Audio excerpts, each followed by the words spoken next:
Great. Are live. To unmute the game.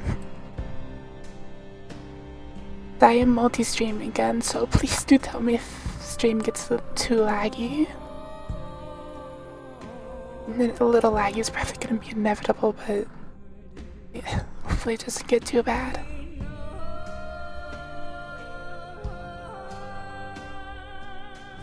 And goal that I'm going to attempt to just be able to finish the story today. Might take like 4 hours though. So perhaps longer stream. Extraordinary. I guess I've never really given him. Just move at 30 frames. Yeah. Multi-streaming is just gonna force me to stream at 30 FPS. My bitrate's at like 3000, so really that should be fine for this, because there's not a whole lot of movement.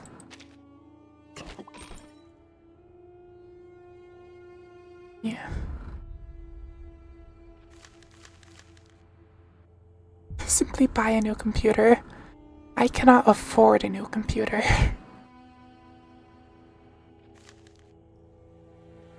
But how long? 22. This might take like 4 hours. I'm going to try to just finish it today. The Fool and the High Priestess. The introspective wields the blade of defiance, while the defiant veil herself in introspection.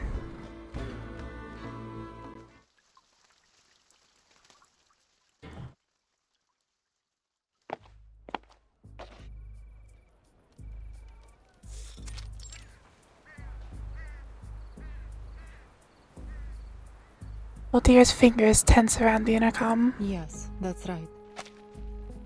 Given the helicopter malfunction, we would be hard-pressed to make any movements unless absolutely necessary. We still have plenty of resources. We're prepared for the long haul.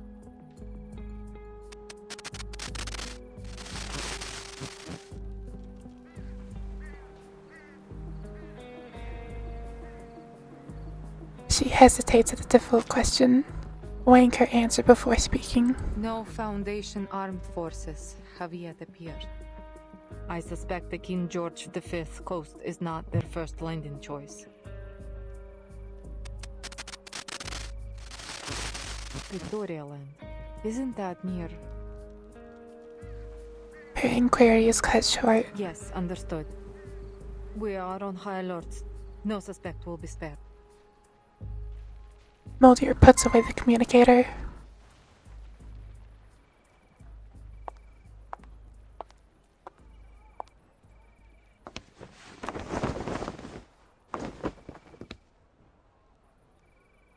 Ulrich sits restrained along with his guard. All that chatter, yet you didn't report the thing most worthy of reporting. Am I so trustworthy? You are disarmed with no locator and no backup. It would be redundant to report you. There's no need to disturb Father with such things. Redundant, useless information, like the hundreds of millions of possible combinations of the Enigma machine that are discarded once the code is deciphered. Anyway, are you certain there's no room for a deal? He raises his handcuffs. A bullet is loaded. A single action makes it clear who holds authority in this camp. No deals for captives. Ulrich pauses, though not entirely too A long. soldier's loyalty should be unwavering, no? Then why did you turn to Manus Vindictae? Shadows of distant clouds cascade down the mountain, bringing a rush of chill air as if to freeze both time and space. It's none of your business. Even when under arrest, I just think it was roommate Enigma. They were Shay. roommates. Did the other soldiers agree with this decision? no need to tell me. Your silence is answer enough. Ulrich raises his tone with sarcasm. Those who were loyal to you stayed, and those who weren't were exiled. While I'm sure you have a trustworthy team, you must have suffered a significant loss to your manpower. Those who weren't. Multier takes out her So communicator. you're here to listen to music, huh? My father would appreciate this record. Given this is the only thing with you besides your expedition gear, it must have something to do with your purpose here. Apple just I on there. assume the LSCC has made another development, but I wonder how many sacrifices have been made to get to this point. And what will these sacrifices get you this time? The expected results or an unexpected failure? Up. She taps the communicator again, masking simmering anger with a distant but focused calm. He refuses to take the bait. All he does is flicker. Then I assume you're able to accurately predict the consequences of all your actions? So, where do you predict this decision will take you? Her finger freezes mid-dial. Wearing their mask and losing your sanity? To screaming and gouging your eyes out? Or are you planning to play the loyal Manus dog, helping them bring about one storm after another until every one of your rivals has been washed away? I don't think pissing off the rebels was on the mission brief. Boss! Your actions are poised to undo all your past efforts by your own hand.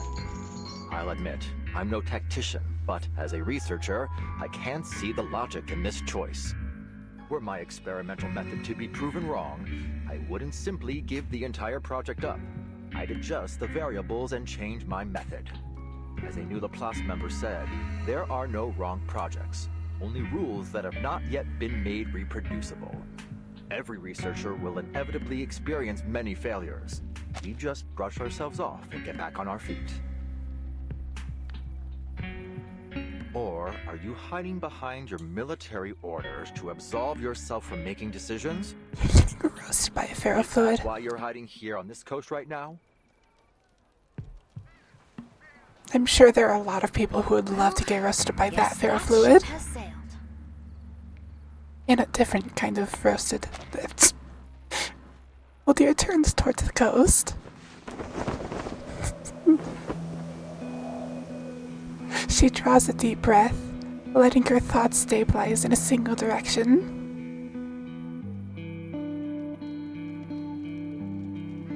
The King George V coast, a place where defense would be favored. Intelligence has confirmed that the Foundation's fleet is coming from the Ross Sea. Presumably, that's the area of operations. Should have rushed reinforcements to Victoria There immediately. is only one transport helicopter, but the journey is traversable for a well-trained team. But Father never gave that order. He just left his children waiting at the ice shelf's edge, far from the battlefield, still on standby.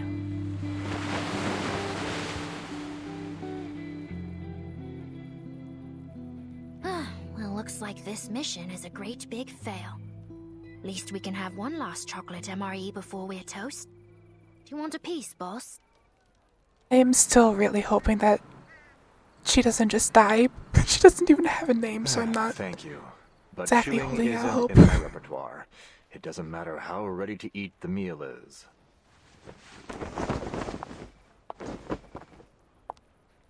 Mr. Ulrich, Mulder snaps out of her thoughts and turns with a piercing focus. how much do you know about Manus Vindictae's plans in Antarctica? Her sharp shift in questioning puts Ulrich on No edge. deal made, and you still want some info. Is this how Xeno trains its soldiers? She looks away deliberately. Honestly, I've never been much of an interrogator. But before I pour you into Terra Nova Bay, I have to know who or what is behind your mission here. Wait, what? The ferrofluid flickers, circuits crackling inside. The situation appears hopeless. Sergeant Whitegloves, Sergeant Freakman. At Muldear's call, 2 sergeants flank her on either side. Take him back to the old building in the station. That will be a more suitable location for interrogation. She signals with 2 fingers, and the sergeant sees Ulrich by the arms, dragging him away. Wait. You don't know what you're doing. You're making a huge mistake. There's no response, no reaction.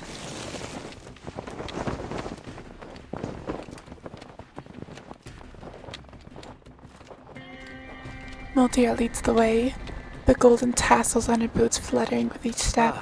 Improvised speeches never really were my thing. Negotiations have failed. Guard! A throwing knife slices through restraints. The guard's freed hand immediately finds a pistol, concealed by an optical arcane Watch skill. your step. Gunfire cuts through the swirling snow. She's a tricky one.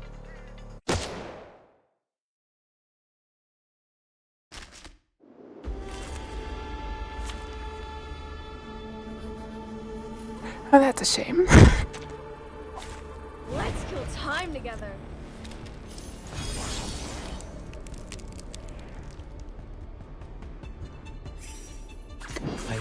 No, he'll know too. Stars.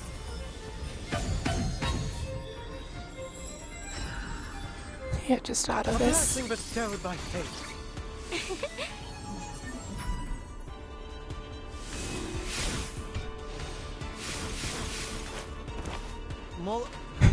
She becomes playable. Actually, you're here just in time. There are more of them? She's still alive. I'm really not cut out for this. Rubber bullets, it's fine. Where go? Always arguing. Get out of here. Still a All chance. power at your fingertips. Please. Listen. Huh? It's already over?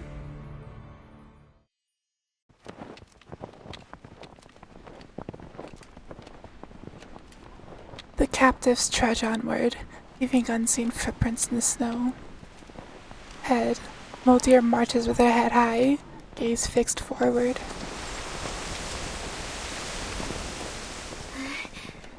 She's still The alive. situation's critical. There's still hope. Do I have your permission to use?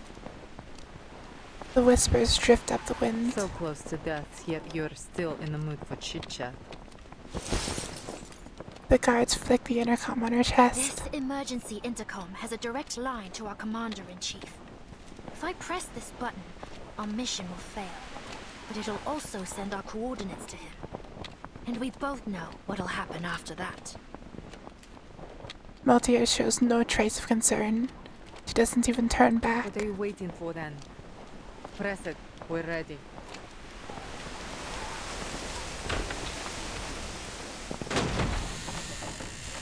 Leading the way, Muldear pushes open the doors to the research station.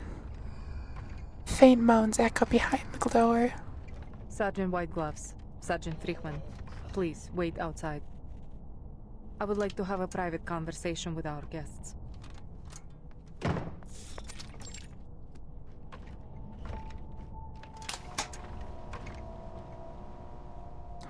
With the click of an age switch, dim lights flicker on one by one.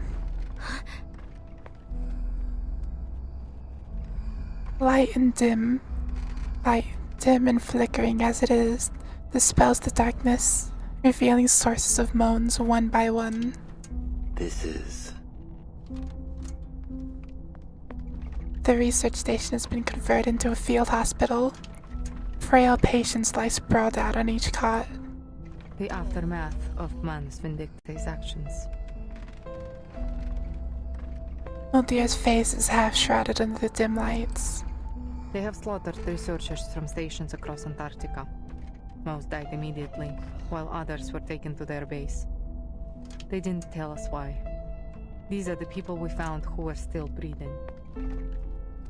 Are they all humans? His indignation is clear enough. For the most part. There are some of our kind, too. She approaches the cot and gently tucks the patient's hand back under the warm blankets. When we first arrived in Antarctica, we were hit by a blizzard near Manus Vindicti's base. We lost some of our men in it. By the time we found them, they had all suffered serious mental breakdowns. Father promised us a shelter. But now, everyone in Andrea's team has donned the mask and become a mad follower of the Manus. I know how it feels to lose your comrades. Some untold story lingers, but the guard chooses silence. After inspecting each patient, Multira halts at a square desk, her silhouette gilded in the lamp's amber glow. Alright, I'm putting all my Employer. cards on the table. The current situation isn't good for either of us. I'm still debating if I'm gonna pull for Moldy or not. We need to Probably. trade information if we want to stay Maybe. in the game.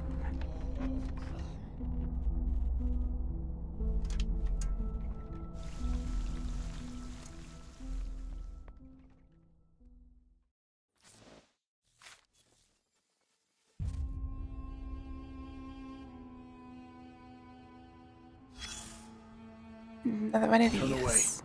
Cover your nose. Better not look at this scene unless you're mentally prepared. What a mess. Surely the work of amateurs. Let me see for myself. Well, as you can see, there was more than one person here. How many is anybody's guess. Anyone with a sense of justice wouldn't let this happen. Pair might as well pull for a sister. I'm just a soldier, a brainless follower of orders. I have no grounds to make judgments on morality. Just Loyalty, that I do know about. debating it as there is a character next patch that I do want to pull for. On 3.0. But mainly depends how many pulls that I actually have left before that hits. Anyone could pledge their allegiance to an undefeated commander. It's a no-brainer for most soldiers. But give that commander a few heavy losses, a couple of misjudgments, and that loyalty becomes a whole lot harder to give. So if you really want to prove how loyal you are, you should follow a stupid commander. The stupider the better. Just be sure you know what you're getting yourself into. That lieutenant, though, she's a sure way off from being a loyal subordinate. Subtle She foreshadowing. must have been sick to the stomach when all this went down. Get in the first 10 pull. You know what? Let's see if I still have luck. Do 110 pull. Try and get P1 Kakanya. See if I still have luck.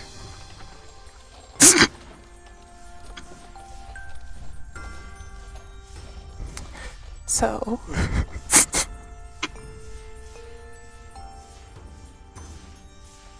about that.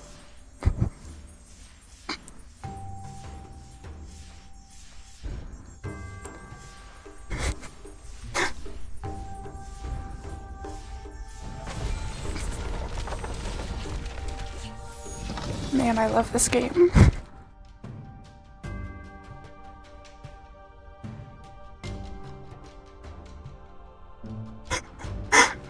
Yeah, let me just Hi, I'm here.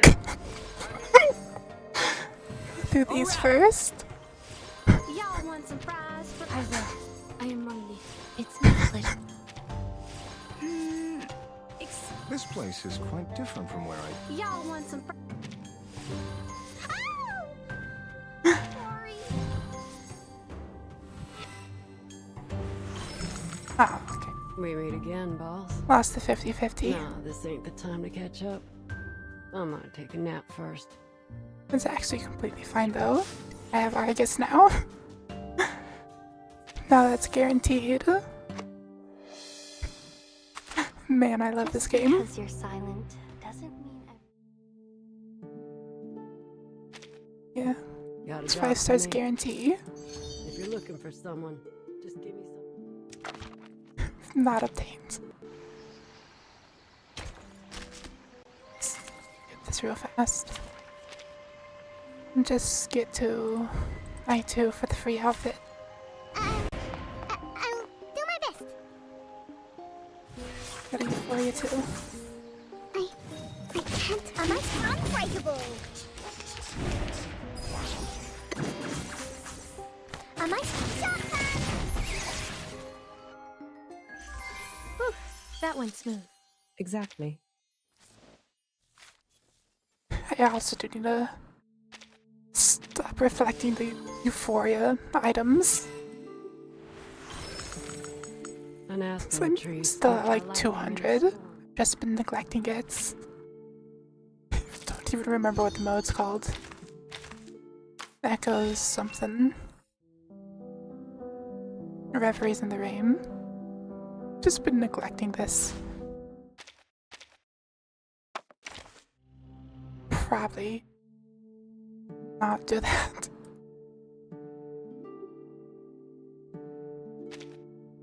Got a job for me? If you're looking for someone, just give me something.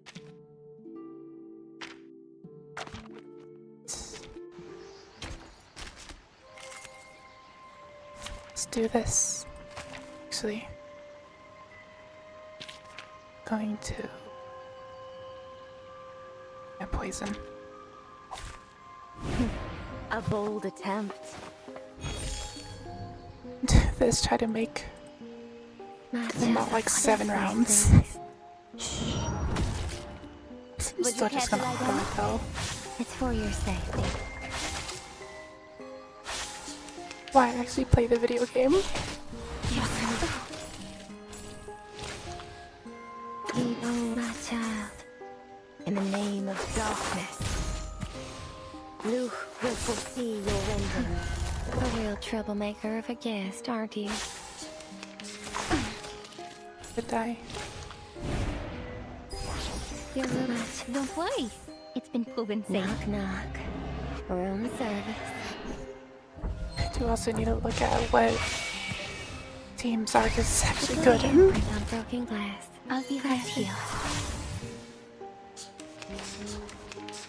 This would feed. Oh, I call upon you. It's for your safety. You're not half bad. Okay, that really wasn't an improvement at all. Whatever. Just once more.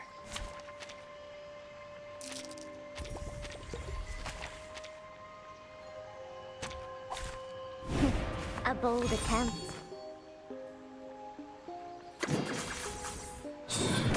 I'll be right here, at your service. Just planned. Your punishment will come. Luke will fulfill your ending. A real troublemaker of a guest. Knock, knock. Room service. You're waiting. At your service. Perfect service. And Just like always. free outfit.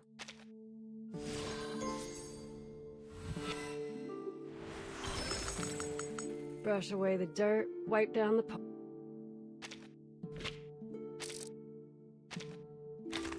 Right now, back from sidetracking. Back to the story. The call of the wild. Instinct, faith, and turn of fate. It's all it takes to succeed.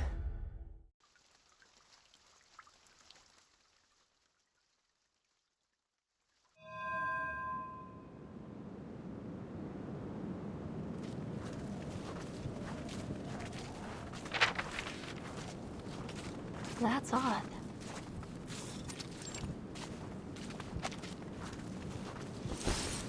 Nautica looks down at her map, then up at the surrounding snow slopes and peaks. She repeats this several times, searching for familiar landmark. Are we lost? My team reached the outer perimeter of the ruins twice. The entrance should be right around here.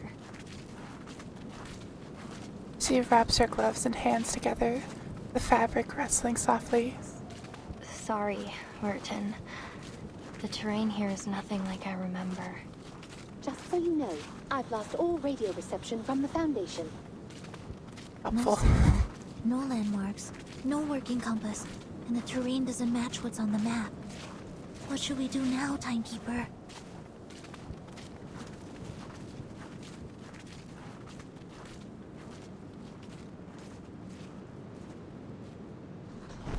They're energetic sled dogs. Only after brief rest in snow, start chasing each other's tails. Hey! Hey! My watch is not for dogs. Give me that. Shoo! Shoo! Nautica wipes the drool off her antique watch before storing it safely in her pack. The dogs play in an Ouroboros-like circle, the whimpers filling the air. I have an idea. In fact, the answer's right in front of us.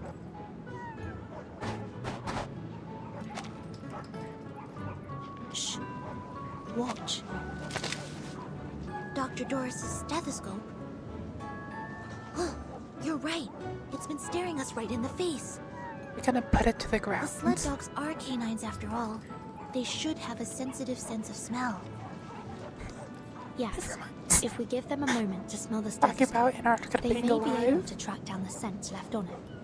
Let's hope it works. The lead dog releases its companion's soggy tail and lowers its snout to sniff the stethoscope.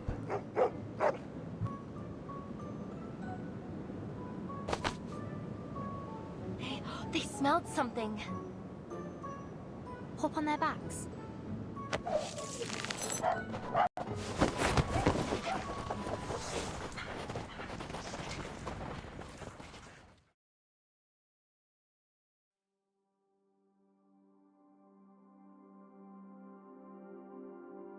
The daylight that shines on this hinterland stretches into eternity.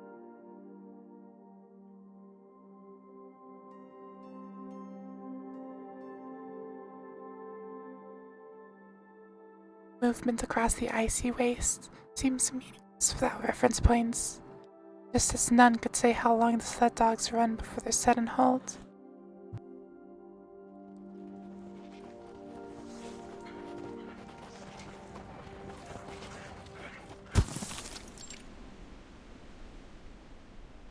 We made it. This is where my team went before. She pulls the harness, and the sled dogs obey in a steady and contented The stop. guide appears, then fades from human sight. If the devoted journey, let their songs unite. Matu was right. The Mother Spirit was right. Oh, it was the right decision to join you. The companions pat the dogs as they dismount. Where are we? A labyrinth in a valley? Relay believed that these were the only outskirts of the site. She said that if we pass through the valley, we might even find the real ruins of a temple, or a city even. Look at this stone wall. There are excavation marks on it. We ran into an abnormal whiteout last time. It was too dense. We couldn't make out any details. She sprints to the nearest rock face, crouches, strips off a glove, and presses her warm palm against the frozen stone. I've never seen this kind of rock before. Is it some kind of fossil? It's Toliitic basalt.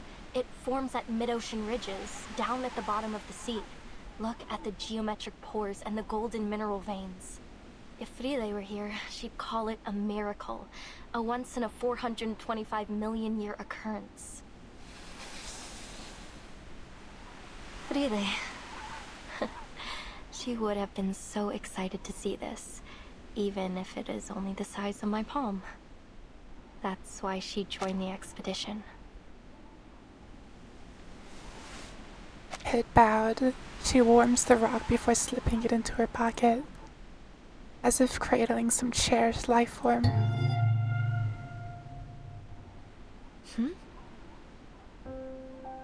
After a faint tremor, the arcane fluctuation dissolves into flying snow pellets. Instinct carries her 2 steps before falling. Timekeeper? Her sight has locked into an anomalous snow mound at the base of the opposite rock face. Not an illusion. Crouching, she brushes away the accumulated powder.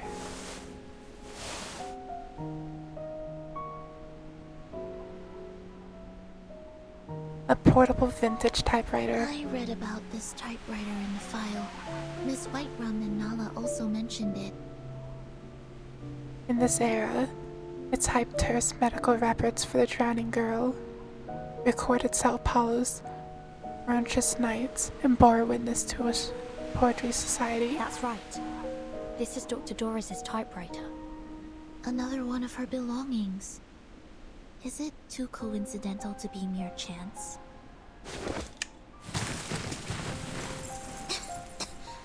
What's this all over it? Scale powder? Junala mentioned. Blood. It's dry. Penguins, seals, or the fallen at the research station.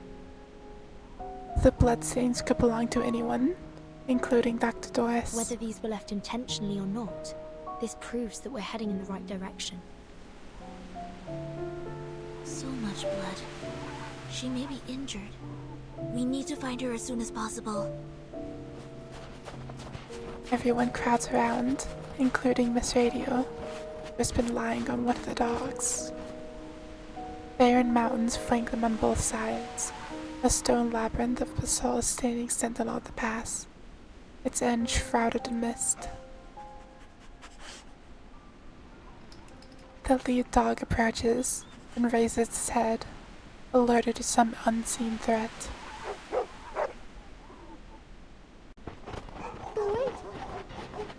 Hey, where are you taking me?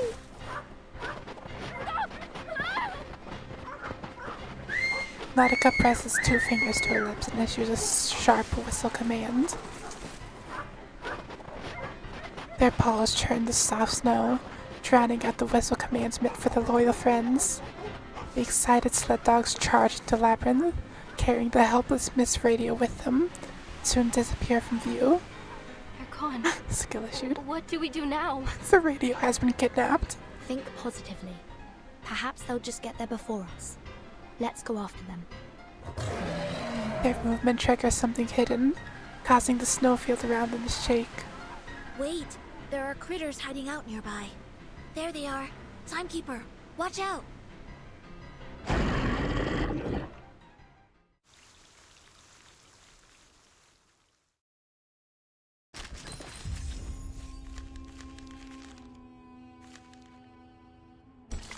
This is not a combat stage. About to be combat. At past ceremony. It's always darkest before dawn.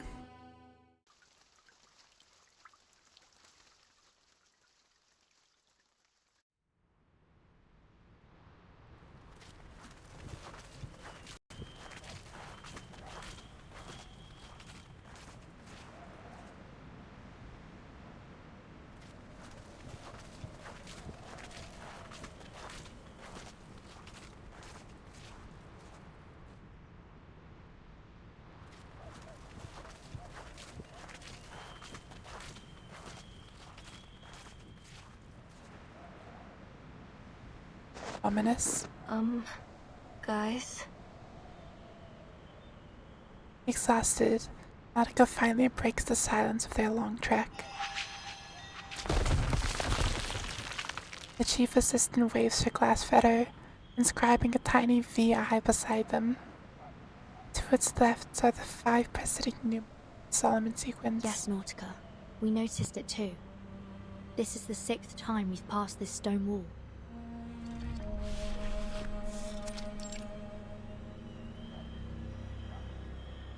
It might even be more than the 6th time. We walked for 15 minutes before we realized we were going in circles. I'm afraid we have to face the fact that we're trapped in this labyrinth, Timekeeper. Just like in the legends. Black Forest, the demon of the crossroads, the Twilight Loop. Well, wait, Miss Amundsen. We need to think dialectically. Let's not jump straight to evil spirits. It could be the result of some kind of arcane skill. I would like to jump have to the the same conclusion thought. of evil spirits. But I don't sense any arcane fluctuations around here. That said, Miss Radio and the sled dogs couldn't just vanish into thin air. There must be a hidden exit, or something else at play here. Natica stomps back and forth, soft snow rustling under her feet. Let me give it a try. I may not be an Arcanist, but we human explorers have our Simply ways. walk in a straight line. She begins rummaging through a mountain of gear, searching for a vital tool. Mechanical gears turn dutifully, just as they had half a century ago on the same frozen ground. My grandfather taught me how to tell the directions using a watch in the position of the sun. I have his watch right here. I took it with me. Let me see. What was it again? Point the hour hand towards the sun and bisect the angle between the hour hand and 12 o'clock to find the south. Wait, we're in the southern hemisphere, so it actually points north. Thankfully, we aren't in the polar night yet. We still have the sun in the sky.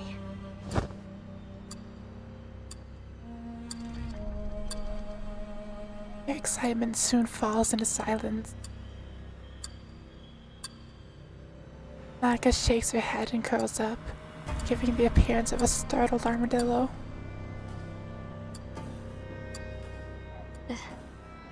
There's no sun. North, south, west, east. The sky is smothered under thick clouds in every direction. Snow and mist scatter through enough light to see. The now red sun lies hidden away. Manus Vindicta's ritual is affecting the day and night cycle. Don't worry, Miss Amundsen. There must be another way. Timekeeper, I suggest we try to exit this area first. Agreed.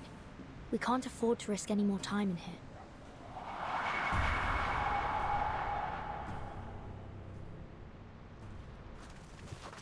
Just simply don't get lost.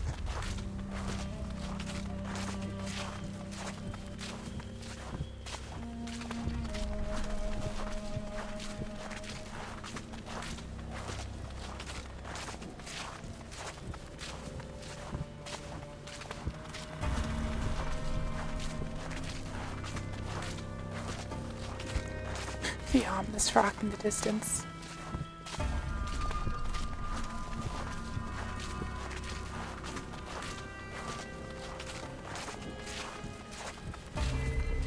Six jump scare.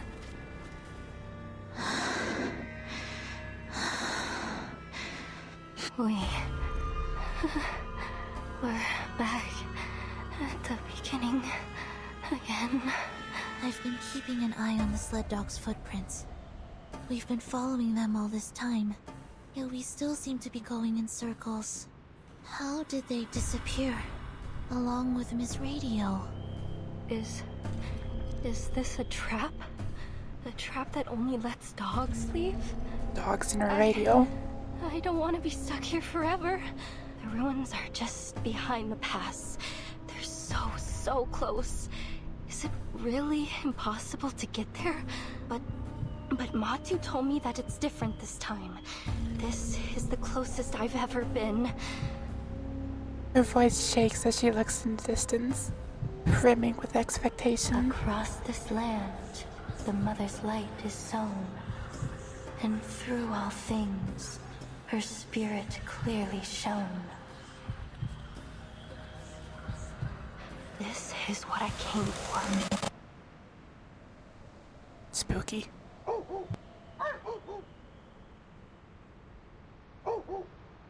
The faint barking drifts from the highland labyrinth's end, distorted by distance.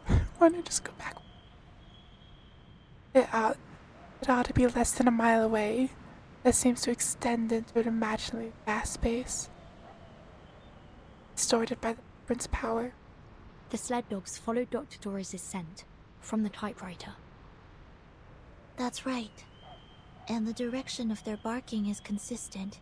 So, unless the labyrinth has been designed to carry sound in a particular direction, they must have made it through to the other side, where the ruins are. Which means Dr. Doris must have made it through the labyrinth too. Exactly. Although we can't be sure whether she was guided here. Let's assume that she was alone. Then, despite the fact that she's blind, somehow she didn't get trapped by these stone walls. This Dr. Doris you're looking for, she's blind? Nautica gasped in surprise, lifting her head from the Yes. snow. She always covers her eyes with a patch or bandage. A look of intense focus settles on Nautica's face. Through Giant Mother's bones, the path is laid. In bloody pain, eternal life is made. The blind seer walks, and we her path do take. For all will shift in the Evernight's wake. Are those proverbs from the legend of the Mother Spirit? Yes, they are. Could this folktale from your hometown actually derive from reality? Even in my hometown, many people think this proverb is an expression of the people's want for spring after the long polar night. But I've always thought that there is something else behind it. You see, the blind Dr. Doris wasn't trapped, and the dogs who followed their noses also made it through the labyrinth. We looked around this labyrinth. We looked for landmarks and for clues. We even looked for the sun to guide us. We looked. That's the difference between us and them. We've only been using our eyes. Are you saying that... Maybe. If we close our eyes, the true direction will be revealed. Just simply close your eyes.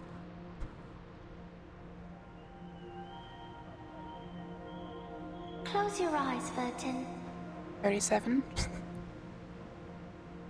37 jump scare. Only when your eyes are closed will your mind open up.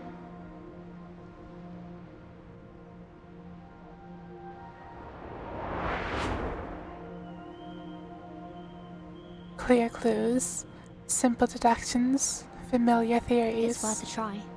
We don't have any other ideas at the moment. We trust you. Their ice-cold hands clasped together. Are you ready to walk in the darkness, ladies?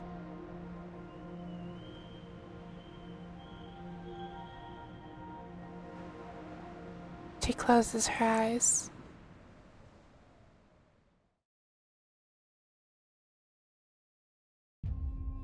It's pitch black around you.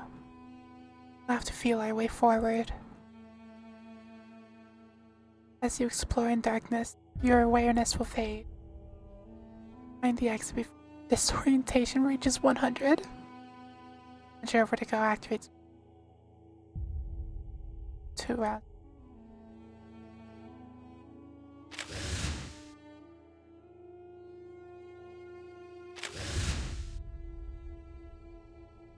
Rid of left-hand maze rule.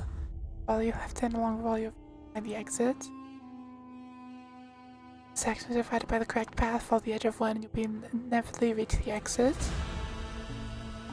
Equals frozen rock.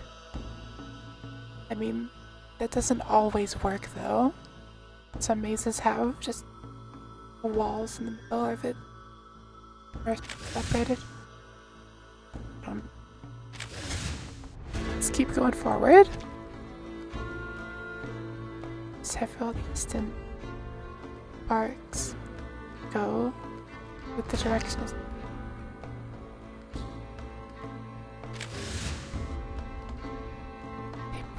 What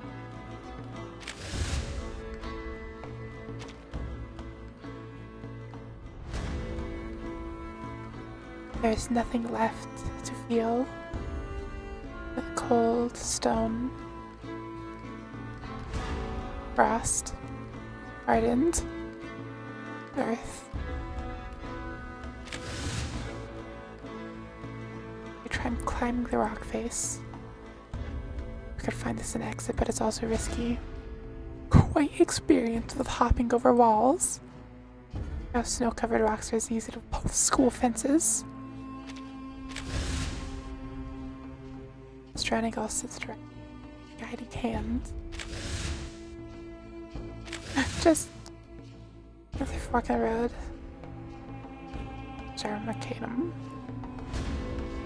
A pendulum would help, but unfortunately all our supplies are only medieval its golden place. And a Ouija board.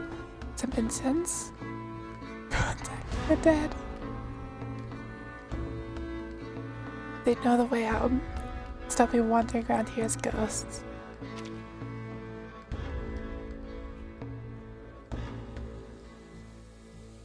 A viscous liquid seeps into every crack between the stones. The scent of blood hangs heavy, demanding caution.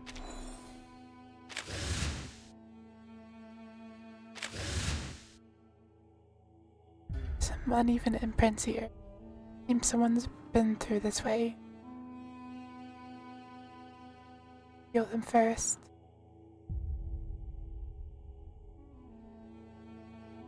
A forked, tubular protrusion with faint traces of archaea. Simply an ancient fossil, similar shape of the Cambrian. Print is over here. That's my hand. Wind blows through here, going to pierce through bone. Easy video game. Through the darkness, he follows old footprints along the path of milk, frozen ice. Snow here feels different. It's harder than the last path we were on. I don't think we came this way when we were following the dog's footprints, did we? Basalt, stone walls. A path that can't be found with open eyes. I see it now. The designer of the labyrinth used these stone walls to create an optical illusion. We missed this entrance over and over again. Right. Even if the dogs hit into a wall, they could still follow the scent. Of course! The Mother Spirit is always right.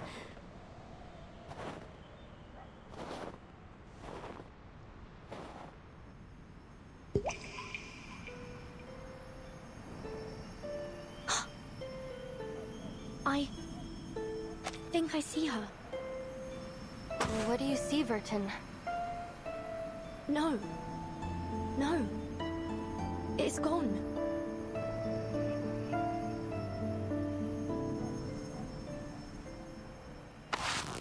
Take my hand, Timekeeper. Darkness flooded her vision, but the edge of the gloom still reveals a scattering faint light. Through this flickering, this directionless world, a golden melody pierces the silence. Miss Erd, what is the answer that you're searching for? Footsteps? Timekeeper? Miss Sinetto? Miss Amundsen?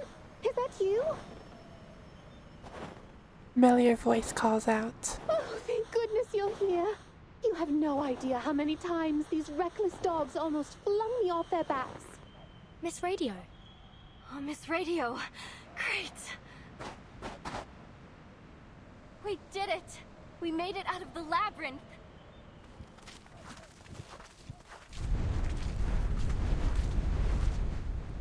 Snow and wind blur her sight. Where are we?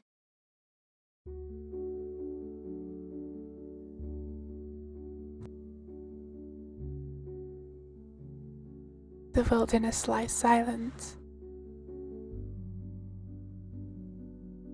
The cries of ancient, bordered by tropical jungles, the life they held that once flourished, life's meaning emerges at the confluence of cosmic dust and time. When it comes to its silence and sounds, its texture and shape, it just follows the flow without compromise or resistance. Across the firmament, the rhythm has been struck.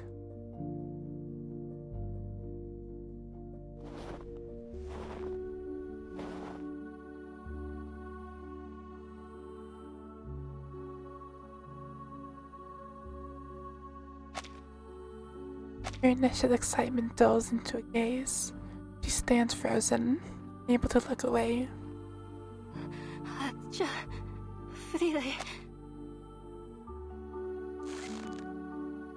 She clenches her trembling fingers, tilting her head to hide tears mixed with joy and fear. I made it. I found it. It's real. The Mother's spirit does slumber far to the south. The legends are true. And I found it. Ancient architecture whispers out forgotten histories. The air hangs so heavy that Nautica's sobs seem to sink straight into the earth. We should keep moving. I have a feeling that all our questions will be answered once we pass through that gate.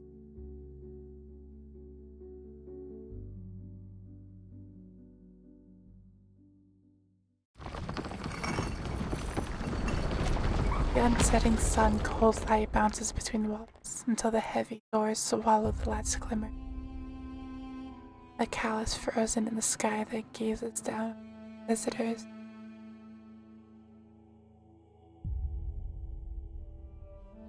It's silence and acknowledgement of what they have passed the first trial.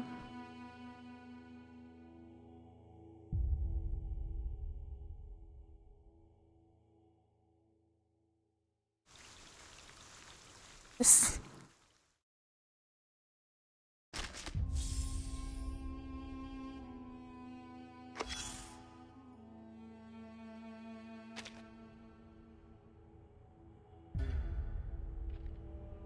Congratulations, you cleared the stage. Though I hardly thought it'd take you so long. The answer was right in front of you the whole time. Just cover your eyes. Funny, you had to do the very thing the enemy wanted you to. That was your third lesson. Hands serve to control. As for the first and the second, well, you've already seen the digestive and excretory systems. Save us both the time and look over your logs if you're curious. Back to the topic. You almost died in there thanks to the false intel from your eye scouts. Luckily, Brain Command reacted quickly enough to prevent the worst from happening. You better set a second in command to avoid this kind of thing happening again. I choose. The ever-beating strategic center, the hub that every drop of blood must pass through, violently beating when agitated. The most reliable organ, besides the brain, because it has to be. If only it didn't have a mind of its own. That'll surely lead to destruction, whether it beats fast or slow. You should be a critic. It wasn't my intention to talk like a Renaissance artist, but when you reflect on Michelangelo's painting on that grand ceiling, there's no choice but to do so. The key to creating life could be either the Hall of Wisdom or the Land of Birth. So, you should understand art a little better now.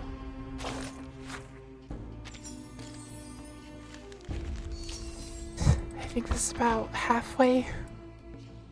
Yeah, a little half. Probably. And just another Laplace experiment. All is prepared. We are but a single step from a successful experiment.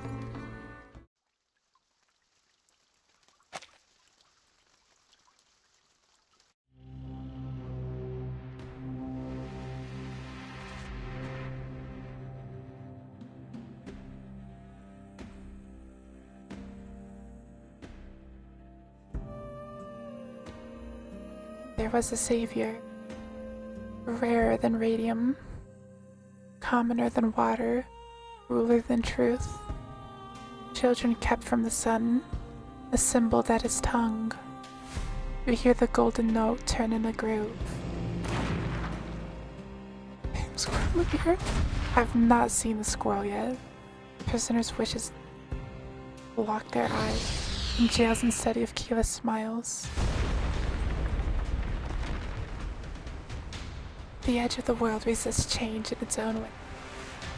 Frozen soil, stagnant time, and roaring winds. Yet the battleship's armored prose surges forward, blast waves shattering every obstacle. Magnus' scream sinks beneath the sea, staining the thick ice crimson. Raiders out. No sonar contact.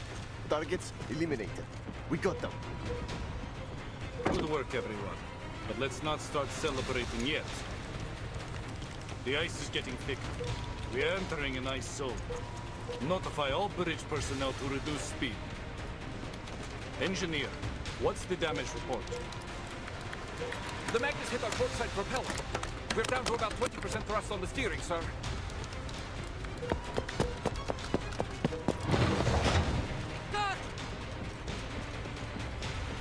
The sentry burst through the door.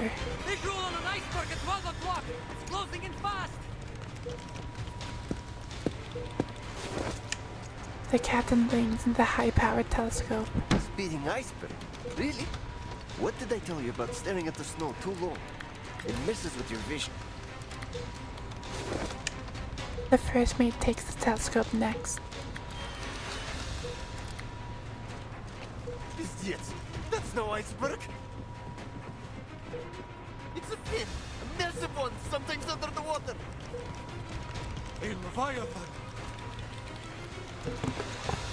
A shiver runs down the captain's spine. Brigland, all systems engage.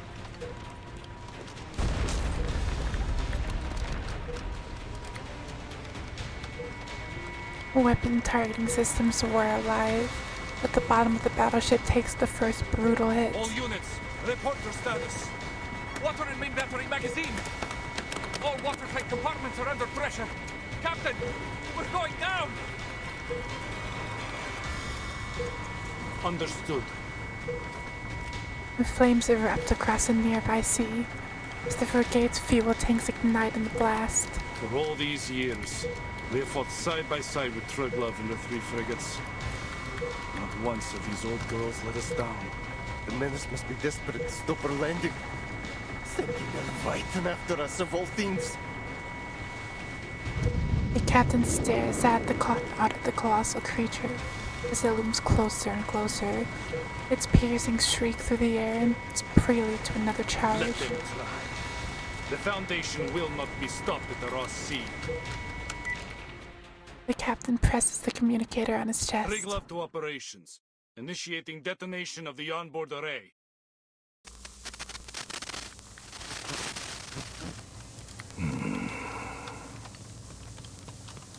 Static hisses briefly before the signal dies over Antarctica. Yet within moments, precise and clear orders are reissued. Operations to Dida. Steer clear of the ice zone. Fall back to defense line A2.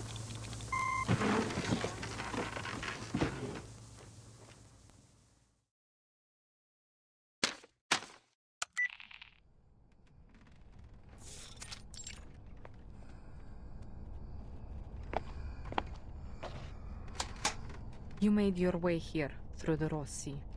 The front lines must have given you a grim taste of the war. The Manus won't let the Foundation set foot on Antarctica, not without a fight. The ritual is too important. They will stop at nothing to see it happen. So here's my offer. Reciprocity. As a gesture of good faith, allow me to share some intel on their movements with you first. There's a ruin of an ancient city deep in the heart of Antarctica. That is where the ritual will be held. A ruin? Here? Against that mountain, yes. But it isn't just any ruin. It's Manus Vindictae's stronghold. Rituals, preparations, high-level meetings. That is where they all happen. In order to secure the continent, they have fortified the coastlines, covering every possible landing point. The Order of Enlightenment is stationed at King Edward VII Peninsula. The Apostles' Brotherhood controls Mary Birdland. And the former Xeno Sentinel unit has deployed its forces along King George V coast. The terrain is already a natural fortress, but that wasn't enough for them. They have deployed a number of arcane-modified beasts, several Magnus and a Leviathan, if my intel is correct. Oh, no way! A Leviathan? I heard you could sink Australia with one of those things. Maltia presses the communicator to her ear as battle reports crackle through.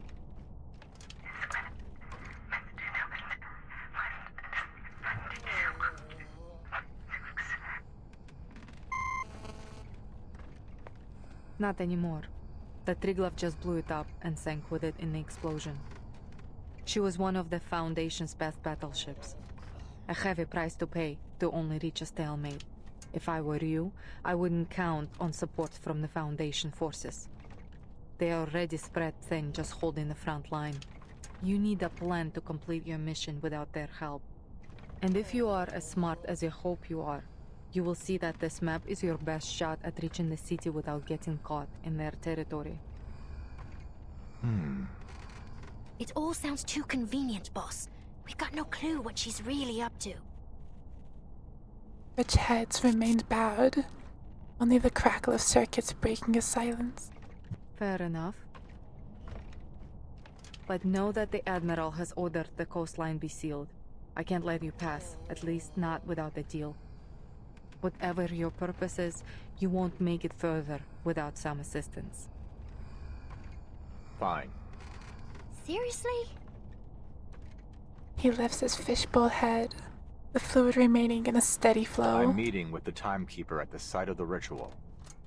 Ah, brilliant. Now it's the guard who lowers her head, as if surrendering to defeat. What's the timekeeper doing there? Ulrich raises his tied hand. I'm not saying another word until you remove these cuffs. You think you're in a position to bargain? Bargain? You were the one suggesting reciprocity. Hardly seems reciprocal to keep us locked up, don't you think?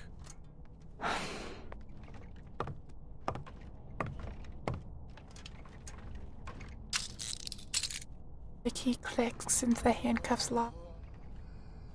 The bolt turns. The now freed captive flexes his wrists. We really are here because of a song. The record is the key to everything.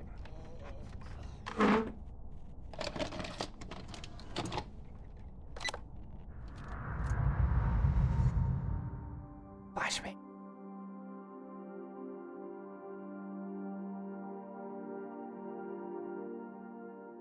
In 1995, before the world was afflicted with the storm, this record, along with its arcane record player, was sent into space aboard the Regulus Space Telescope, serving as the power source of the satellite. For 12 years, it took pictures and transmitted them back to Earth. Then, in 2007, the satellite crashed near Aldeburgh, destroying everything but this record in the process. 2007? That would have been 1966, right after the Sixth Storm. Precisely. A rock music enthusiast from that era found the record and later brought it to Laplace. She is now a member of the Timekeeper Squad. The last image transmitted from the satellite was time-stamped April 16th, 2007. Even after the storm sent everything back, the satellite's timeline kept moving forward.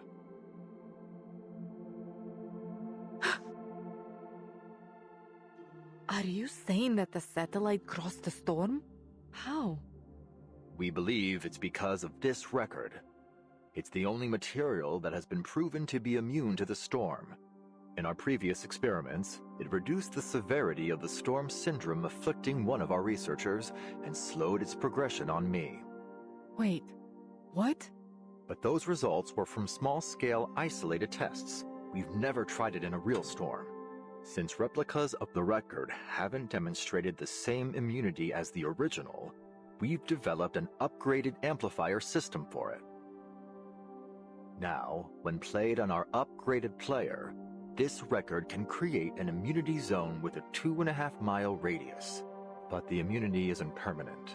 We found that the element Regulus in the record is consumed every minute it plays.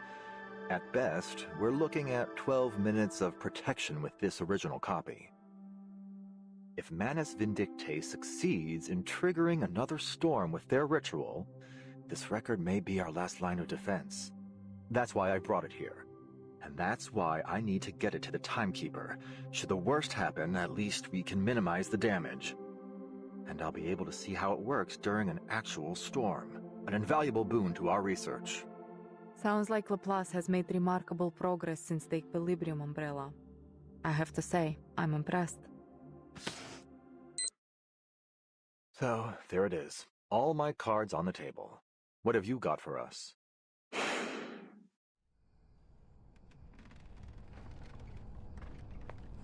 The actual location of the ritual is in a sanctuary hidden in the heart of that mountain behind the city ruins. First a city, now a sanctuary. Boss, she's got to be messing with us. I am telling the truth. There is a tunnel in the city that leads into the mountain. Only the chosen are allowed through.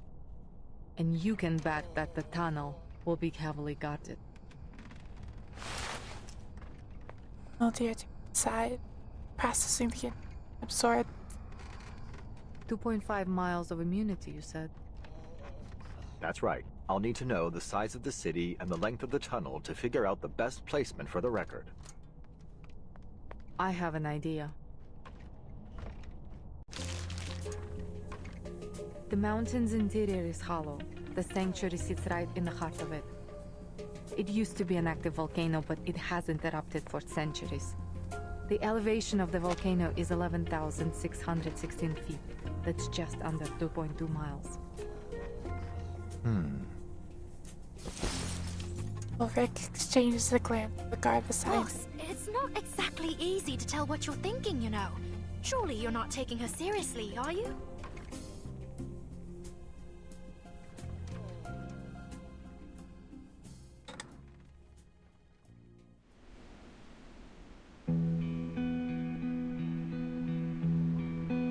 Three figures emerge from the research station, now repurposed as a field hospital. The two freed captives adjusted, ready to depart. Mulder hands the map to the guard. Scaling the mountain isn't going to be easy. I have marked the dangerous areas on this map. Try to avoid them when planning your route. The guard nods and receives the map. Before you go, let me make one thing clear. This is just my advice. Whether you take it or not is up to you. If just the two of you go up the mountain, you may keep yourselves out of the enemy's sides, but it will be highly dangerous. There will be no saving you if something goes wrong. Of course. We'll weigh our options before we make a move. Good. Keep your head on straight, soldier. So, just like that, you're letting us walk out of here? With the record and a map? You call it reciprocity. But what's in it for you? May have just been the wind, look at the eye. But for a moment, Deer seems to smile. Arcana's death hasn't weakened Manus Vindictae. In fact, they have kept the Foundation very busy, taking different names and causing chaos around the world.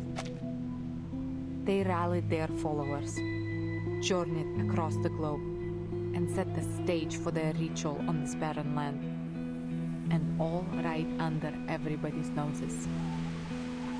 They planned every step, but you just barged in here with nothing but a record and an idea. If you were my soldiers, I would have thrown you out of my camp by now. That said, turns the record. The solemn gesture. I would rather see the storm end than see you fail. Ulrich accepts the return. Well then, thank you for your help. After a final handshake, Ulrich turns to the snow's guard. A few steps later, it's back. Why don't you come with us? Me? Look, we may be rushing in there like a couple of idiots, but if this works, if it really stops whatever scheme the Manus are brewing, don't you want to see it for yourself? It doesn't matter what I want. I have orders.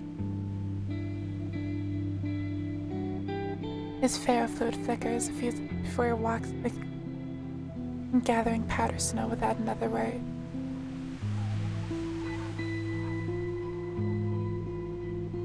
Mulder snaps a salute to Ulrich.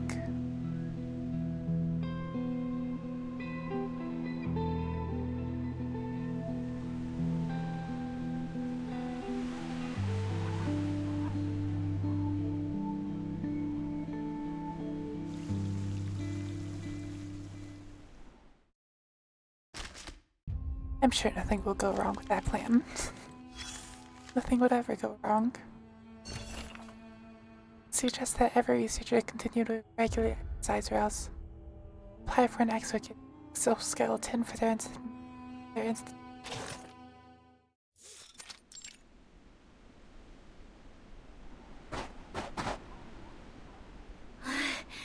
Oh, I knew this wouldn't exactly be a Sunday stroll.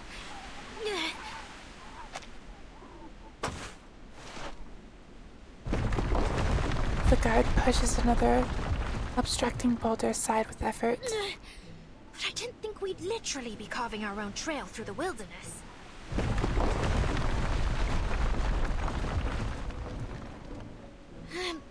Boss, at this rate, the world will be an absolute bedlam by the time we reach the top. To find the happy music playing. Nothing Hold on. Let me check the map the lieutenant gave me. Lieutenant Mordia. As grateful as I am that she set us free, which I absolutely am, I have to say, this isn't exactly the type of freedom I imagined. There's a rustling sound. Who's there? The guard fumbles for her gun, only to smash her elbow against the very boulder she just moved. Ouch! Several critter-like creatures burst forth from the snow. Penguins.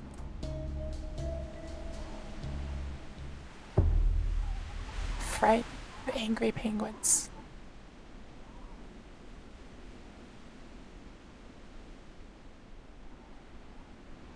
Penguins? Here? It is Antarctica. The penguins charge forward towards the climbers.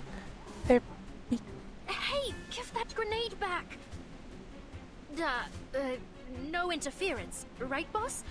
I mean, you're not going to make me fight a penguin, are you? Look at their little faces. All members of the Sentinel Unit Antarctic Advance Party, attention! What? Is this a squirrel? Penguins wobble into a perfectly aligned row. Well-trained circus performers, perhaps even soldiers. Alrighty, let's see what we got here. Rookie guard, check. Awakened researcher with a fish tank for a head, check. Is this a squirrel? Yep, there's the squirrel. Allow me to apologize for the shock my jits have given you. They're jumpier than a spring cricket at the moment. A lot of them just lost some dear friends of theirs after getting back from Florida. Brutal, really. The little rodent standing before Ulrich snaps off a salute. Penguins? In Florida? And a squirrel? In Antarctica?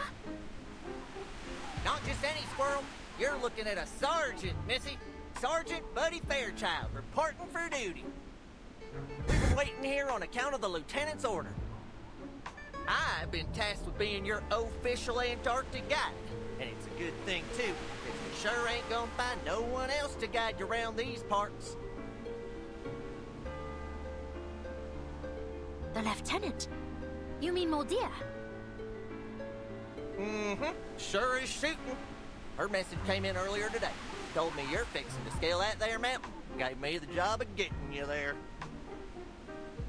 What is this squirrel doing?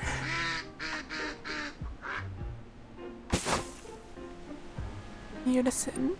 Entire penguin squad delivers the textbook Xeno salute. Moldia!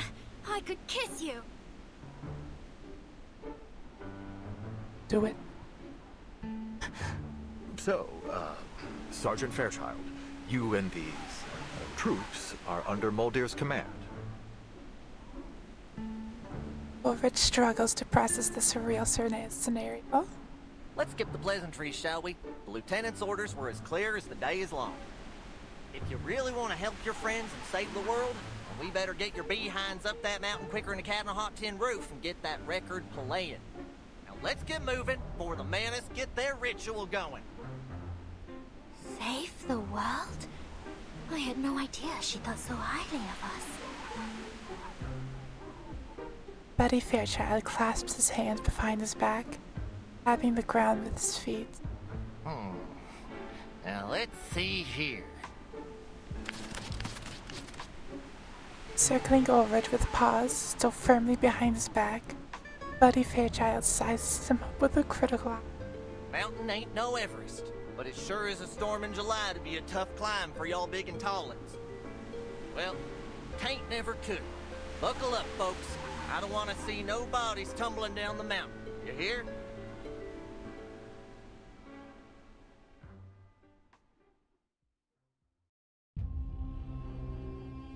Never thought I would see a squirrel, especially with that personality. Sleep and treasures.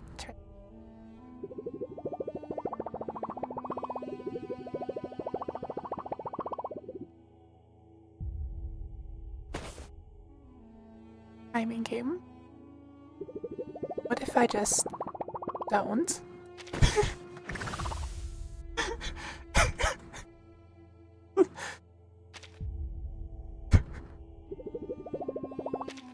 To the void? Up from here now, best follow my lead. Plan. I'll prep, just pray we don't need it, stay sharp.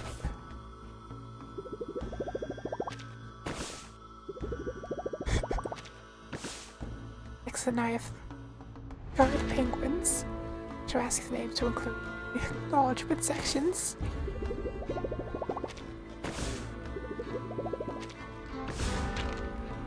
Calling the timekeeper. This is a rock.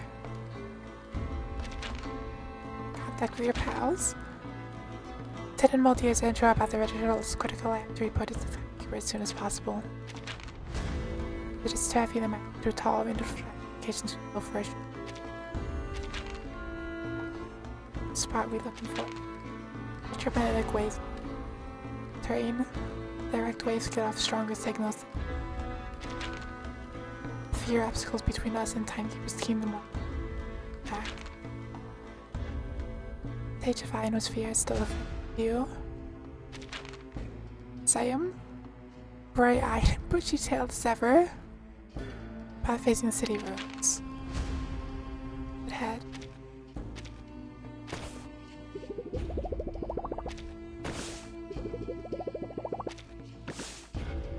TS trail is just ahead. The squirrel's reliable. Big jump. Then the response, there are no issues with signal timekeeping busy. It's all clear. Housing a time. Science. Consider joining Laplace. Sir, my colleague, I have no issue accommodating another unusual arcanist. I would have been keen for a visit, but I'm afraid it's sworn my loyalty to multi. Count ahead.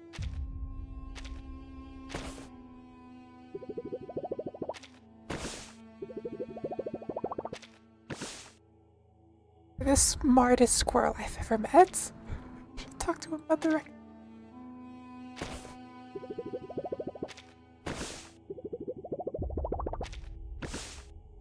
That sound carrier isn't free. The potential of a metal turn brittle, extreme temp, never fat.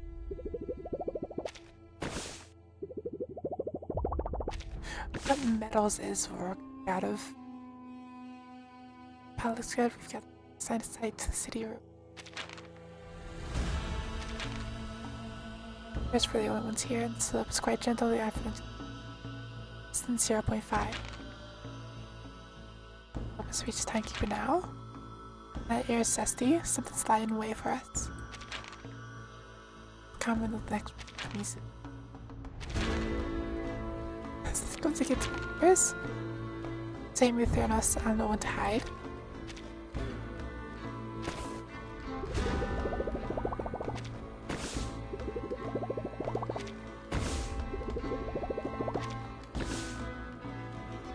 Starting transmission to the timekeeper.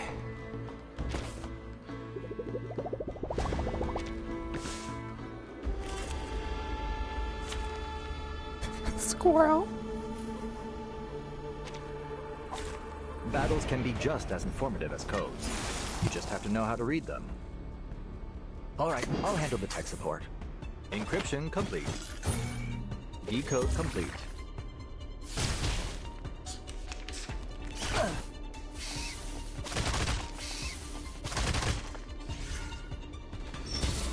I need to see the squirrel's holds. Let's make a scene. Come on, pals. We're the best of buds. Boom! See the squirrel's head?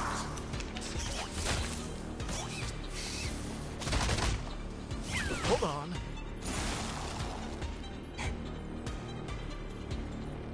It's a booster seats.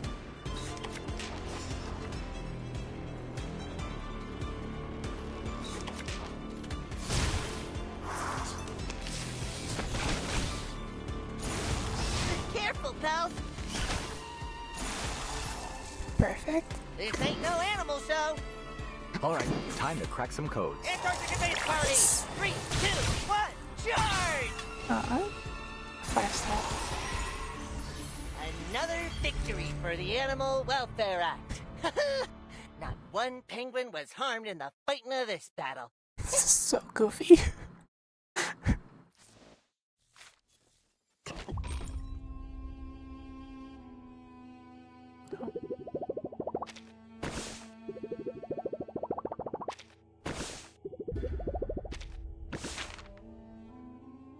About your pals, but this ain't worth it.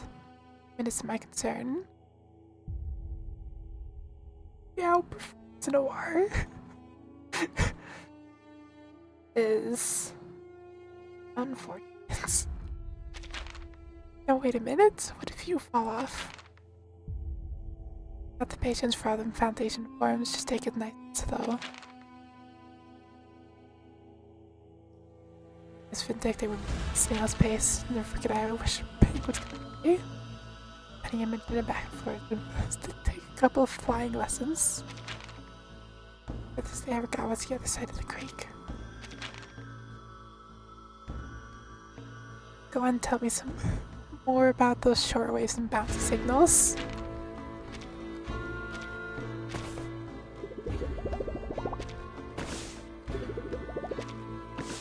Imagine being outclassed by a literal squirrel. Go outside the tank.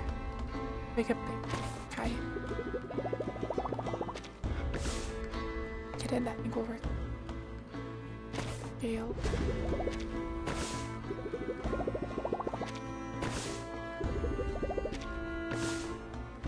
Asking the squirrel on noise.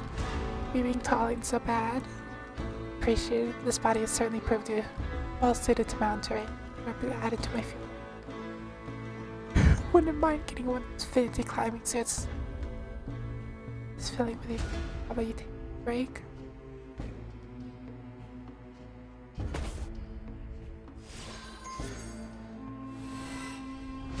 have acquired the squirrel. A brand new home and a whole new world to discover. And what took the Foundation so dang long to introduce me to you? Don't tell me they really believe that hooey in the papers. What'd it say again? Miami animal jailbreak perpetrated by a squirrel? What have you done? What did you do?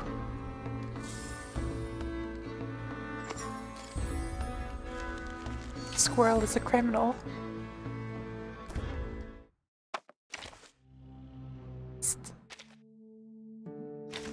Look, a flower. It's. See if I can get you. Good folks who pass under the tree will get a leaf or I flower on their head.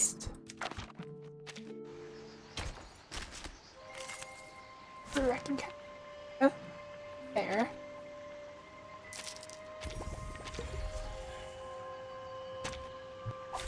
Party in the sky and on the air. Just get the. Sending down signals from above.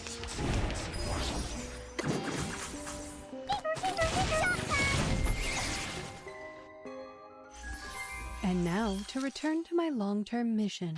Rest.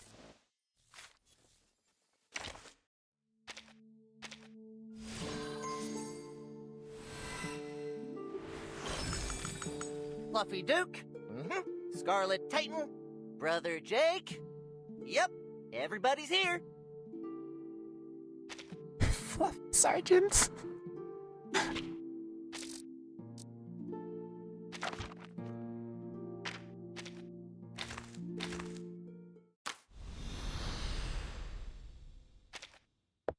Good thing that I can just.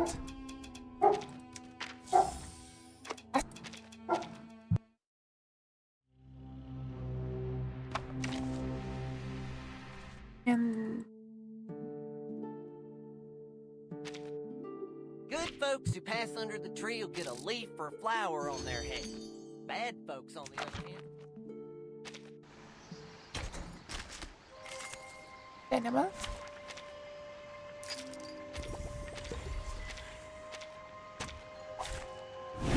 A bold attempt. I've got a handprint on broken. Would you care to lie down? At your service. Can't really do that to a poor little maid. Your punishment will come. Get back and stay back. A real troublemaker of a gift. Do keep calm, please. Knock, knock. Room service. I'll be right here. At your service. Perfect service, just like always.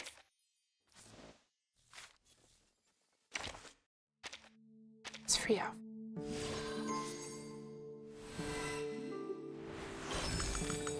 People call me an arcanist, but shoot, ain't a squirrel just a squirrel? Just You're because I definitely got a not larger just a tail and squirrel. can talk English, don't mean I'm some kind of different breed. I mean, you don't look exactly like your mama, but you're still an arcanist, ain't you? Same idea.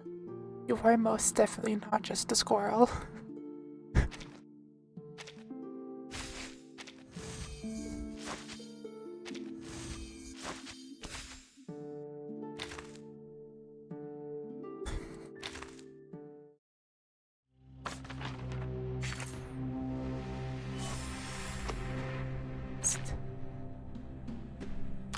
Back to the story.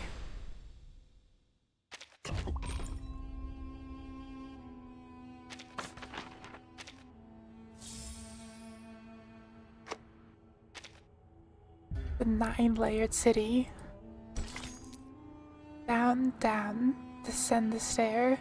Step down, I say, to the devil's lair.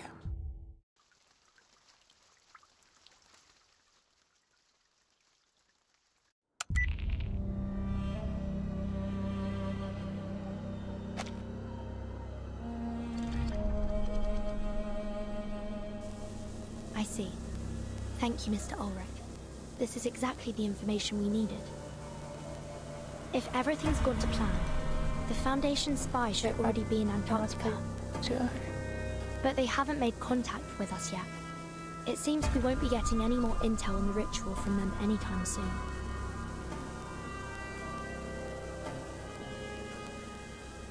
Are you certain? Alright.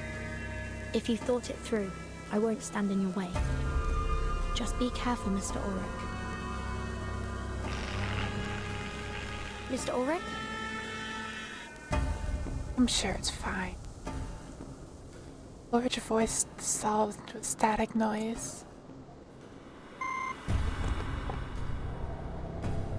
I'm sure nothing will go wrong. Signal's gone. I can't tell if it's an issue on his end or ours. Still, we got what we needed. The ritual will take place in a sanctuary, hidden in the volcano at the edge of the city ruins. It's one. The group turns towards the towering mountain at the end of the city. That means we'll need to cross the city to get there. Perhaps it's best to report back to the Foundation and wait for reinforcements before going deeper. Can you even reach the Foundation? I'm afraid comms are down. Could be another trick by Manus Vindicte, like the unnatural day-night cycle here. Timekeeper, maybe we should fall back. Get out of here, fix the communicator, and call for support. That would be the safest choice. But according to Mr. Ulrich, the Foundation is tied up on the front lines. I doubt they'd be able to come to our aid in time. Besides, with every passing minute, we fall that much further behind Dr. Dorez. I suggest we stay here and search the area. Perhaps we'll find something to point us in the right direction. Sonetta scans the surrounding. Well, there are no immediate signs of danger. It should be safe to look around. Sonetto's wandering gaze finally settles on the human explorer. But before we proceed, should we escort Miss Amundsen back to the research station? There's a high probability that we'll come into conflict with the Manus now that we're so close. She'd be safer there.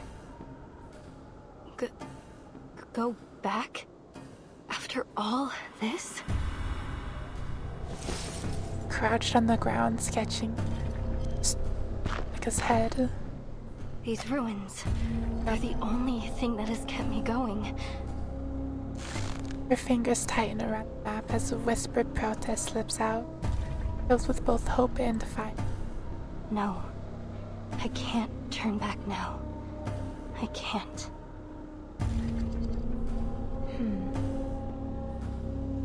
It's okay, Sonetto. Nautica can come with me. We'll just look around the city's perimeter. You have my word.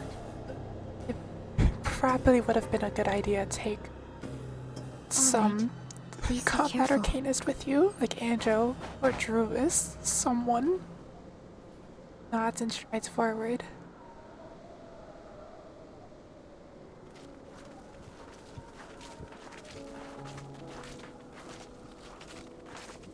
The snow, compacted by wind and time into a thick blanket, forms a welcome, but Nautica takes a breath. Just the hair, the white ground of the ruins seem to radiate. Then I can take some samples, right? Maybe even dig a little? A determined gleam flickers in Nautica's eyes. Yes, but please keep an eye out for anything suspicious while you work. The Manus might be closer than we think. Oh, and before you go, let me enhance the warming incantation on you.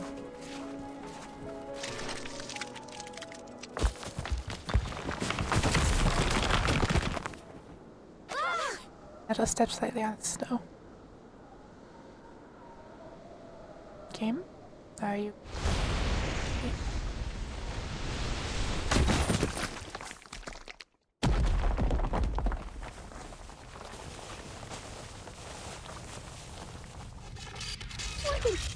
Did we fall into a trap? Is everyone all right? My arm...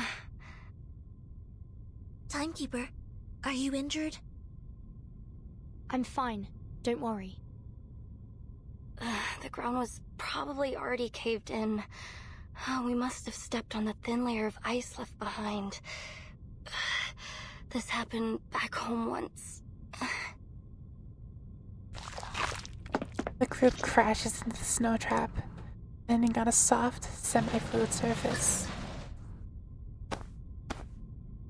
Looks like we've fallen into some underground part of the city ruins. No signal here either.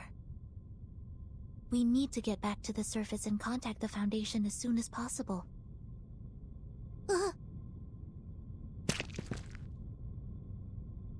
She tries to stand but slips, barely keeping her face from slamming into. This is... Black algae! Careful. It's slippery, remember? You need to walk around it. I've been meaning to ask. What is black algae exactly?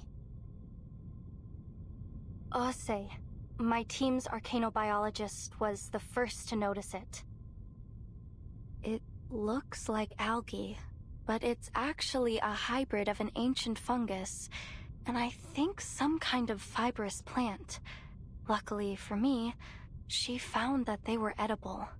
Assuming that they're This is what I ate after I ran out of food at the station. Nautica climbs a few steps and peers deeper into the ruins.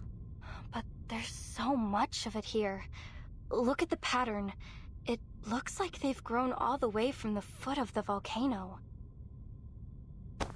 Let's go back. She dusts off her hands and hops down.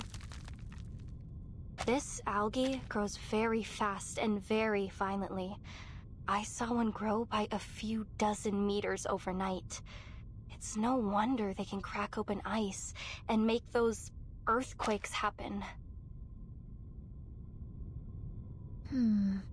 Perhaps it's a new type of arcane material.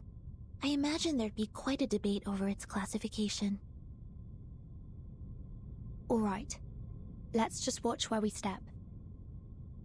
Nautica, do you have any idea where we are?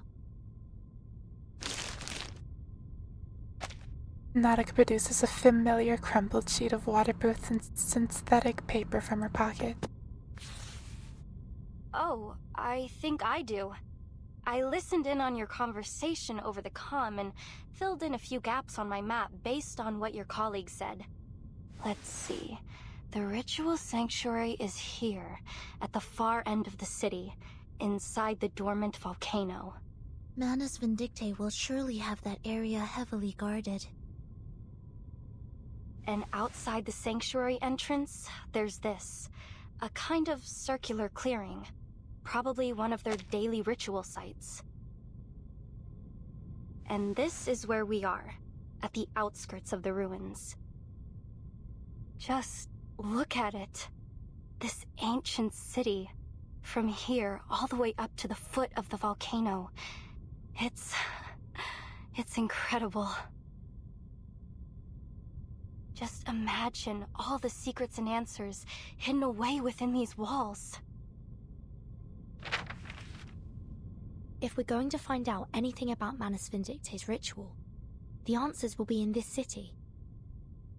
Stay close, everyone. Let's head back to the exit of the labyrinth first. But the words are spoken. Nautica has already bound forward. Vertin! Vertin! Come look at this!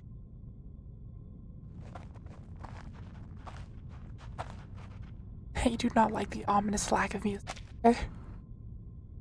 Seeing the call, the other two file into the nearest room. Nautica is the first to reach and touch what might be called furniture. A peridotite stone bed, a nice stone table and chairs. Someone used to live here. It's so stark, even for life in Antarctica. Do you think this is where those masked snow monsters live? I can't say for sure, but the owner wasn't exactly subtle about their interests. And the small visits. retorts, water baths, and test tubes filled with red and green potions, while dark metallic patterns are scattered across the surface. This is an alchemist's chamber. This forget-me-not. After careful examination, Snittle delicately extracts some script from chemical material. This manuscript was written by the great Paracelsus, whose river of verses quenches our thirst for an endless life, and whispers the secret of the fountain of youth. Transcribed by... Cavendish. I can only make out the surname. The Fountain of Youth? What else does it say? There are just a few verses and illustrations. Paracelsus. Why does that name ring a bell? 6th grade, 2nd semester, History of Alchemy, Week 1. The Life of Paracelsus. He was a pioneer in ancient alchemy and medicine. Legend has it that he invented a potion that could revive the dead.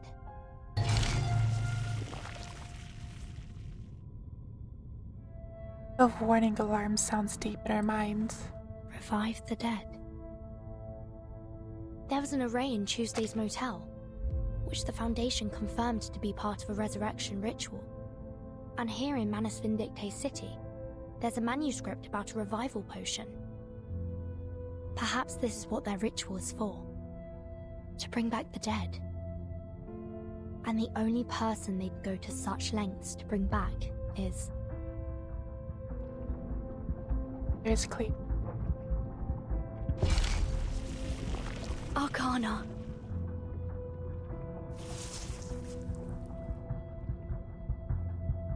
But what's Dr. Doris's part in all this? That's still unclear. But if Manus Vindicte needs her to complete their ritual, we're on borrowed time. I'm afraid waiting for reinforcements is no longer an option. We have to go through the city. Now, Sonetto. Agreed. The situation may be more urgent than we thought. We can't afford to linger any longer. Sonetto sighs and turns toward Nautica, who's busy grappling with the building's exterior. Miss Amundsen, there's been a change of plan. We're entering the city. We'll do everything we can to keep you safe, but there's no guarantee we'll... Miss Amundsen? Nautica is equipped quiet expressions and continues to run her hand along the weathered stone walls without... You were right, Friere. The tales are true. The Mother Spirit is here, at the southernmost edge of the world. This is her resting place.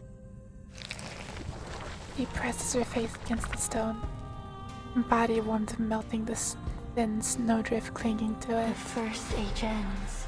The tolling bells are rung. Before the last, a mournful dirge is sung. Alas, where will our bones be laid to rest? O Mother, let us lie upon your breast. The sound causes her ears to spring up, and her head follows shortly after.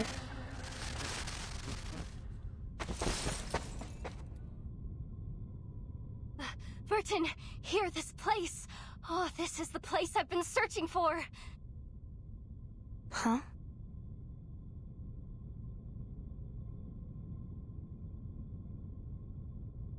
Look, here, beneath the surface of this rock. She taps the wall with her ice axe, causing pale fragments to flake out and reveal a translucent, milky crystal beneath. Feel it. It looks like chalcedony, right? But it's much heavier. This rock is totally unique to Antarctica. It's never been seen anywhere else. We call it Rock of the Blank Era. This is the exact same rock Friere and I studied. 3 years ago, we ran a carbon dating test on the rock samples my grandfather brought back from Antarctica. When we ran the test on this rock, we found something strange. It was pointing to an era that didn't exist in any geological record. None of the other samples matched that strange era. We looked for other evidence, but we found nothing. No fossils, no minerals, no records. But then, when we couldn't think any longer, our folktale suddenly came to mind, and it all started to make sense. Our book, Tales of the Mother Spirit, led me here, to the end of the earth. It guided me to these ruins, to this very rock. I see what you're saying, and I'm sure there's more to discover through this rock. But isn't it a little too soon to link it to your tale? Meadows a skeptic. I'm sure of it. This is the place. It's just like Matu said. This is where the Mother Spirit rests. There is no doubt. If I can bring more samples back to the lab, we might be able to figure out the connection between the Mother Spirit and the Blank Era. We can finally find out what it was like.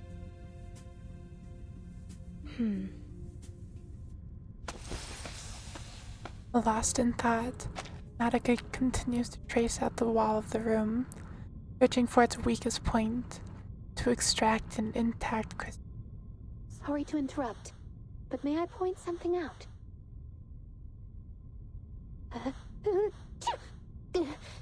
It's getting very cold in here. I can feel my resistance starting to drop.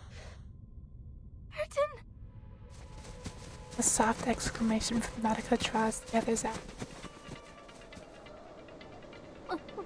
Monster!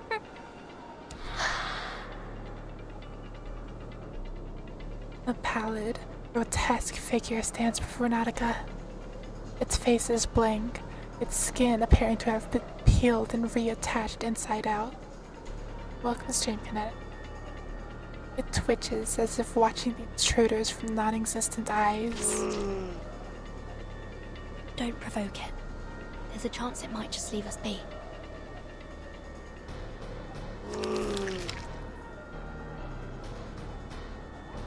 And playful barks echo through the walls, drawing a stark contrast to the scene.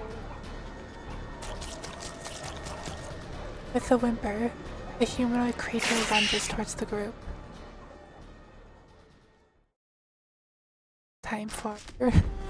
Time just out of this.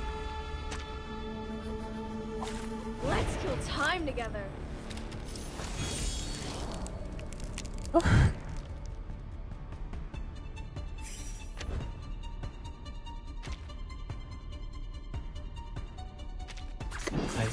No, he'll know what to do.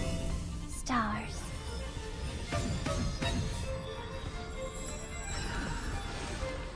A wonderful dream. For everyone.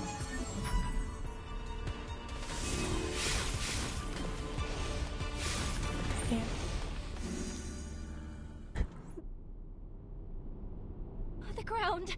It's opening up! Watch your step. Huh? It's already over?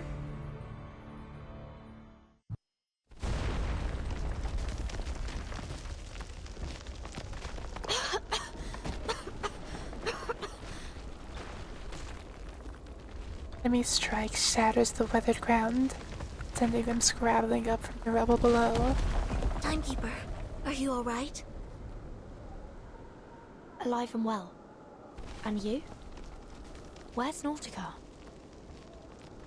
They call out her name, but it goes unanswered. She didn't fall through with us. She's still up there, alone. I don't hear any movement above us. Perhaps she's found a place to hide. Miss Radio, could you get her on the comm? I'm trying. A delicate moth brushes past her ear. Is that girl with you? Huh? Is that girl? Countless pale and weightless moths stream forward from a fixed direction, reflecting the bright polar light. You're a tricky one to track, Timekeeper. I think that... I'm ever so glad you've made it this far into the continent. I'll admit, I'd be more than happy to welcome anyone from the Foundation here. It approaches, her steps betrayed by feigned unsteadiness. But oh, what a pleasure it is that you, of all people, would be the one to show up. Grace? Is that you? Her old friend seems to be recovering her breath. Some kind of No. Who are you really? Kayla from the ranch? Captain Grace of the Free Breeze? Or just a familiar stranger. Who would ask a common moth its name? Who would even notice if it weren't drawn to the flames? Recognize her. She was on the 2.6 Free Breeze ship. So many lives have been lived through me. So many names taken. Cecily, Kayla, Grace. I've been them all. Yet It's never unsettling. quite been any of them. so which one are you now?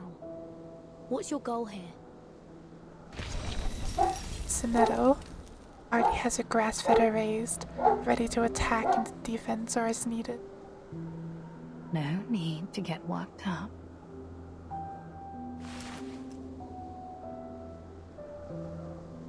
This stranger reaches out a hand. About Dr. Doris, or rather, Miss Erd. I have the final piece of the puzzle that will lead you to her.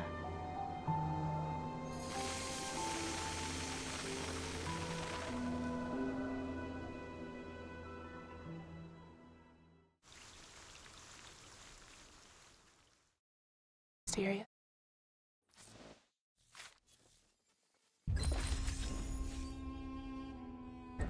My dear siblings, they shared it all. Warmth and cold, cool and heat. Now there's something she holds alone.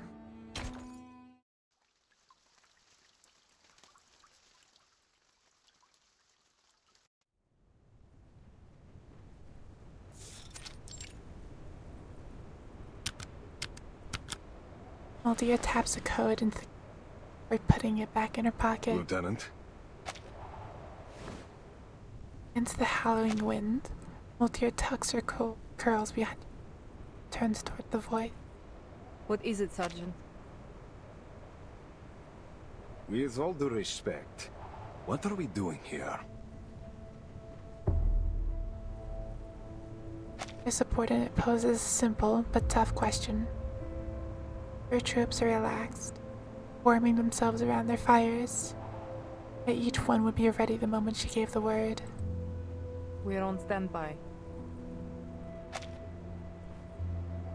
It's a question Multier can't answer, so she turns away. We'll have to feign determination for now. Standby for what? To capture any Foundation soldiers that make it to the shore. Then what about the ones we already captured? Why are we only holding the run-of-the-mill seamen? The other two could have been useful, but we just... The sergeant stops, his eyes flickering toward the clinic. Little Urchin and Scar just departed. Those two? Hardly. What can an awakened researcher and a rookie guard do in Antarctica? Holding them would be a waste of resources.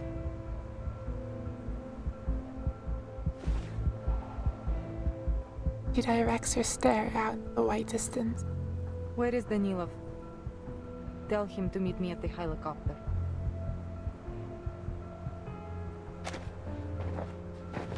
The order comes quick, as Doer steps out and away.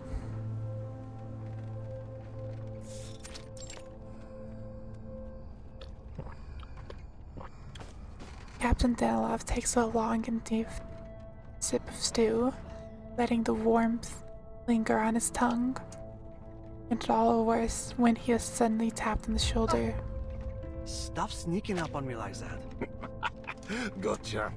Some things never change, huh? Still as jumpy as you were when you were a kid. Come on, cut it out. I'm a captain now, you know? Not some kid. He sets down the What do you relay. want? Did the lieutenant send you? Yep. She wants you over at Canis Minor. As they pass each other, Danilov catches a muttered complaint. Lucky you. Getting to stretch your legs while the rest of us have to sit here, idling away the hours. Guess that's how it is these days. Everything still seems foggy.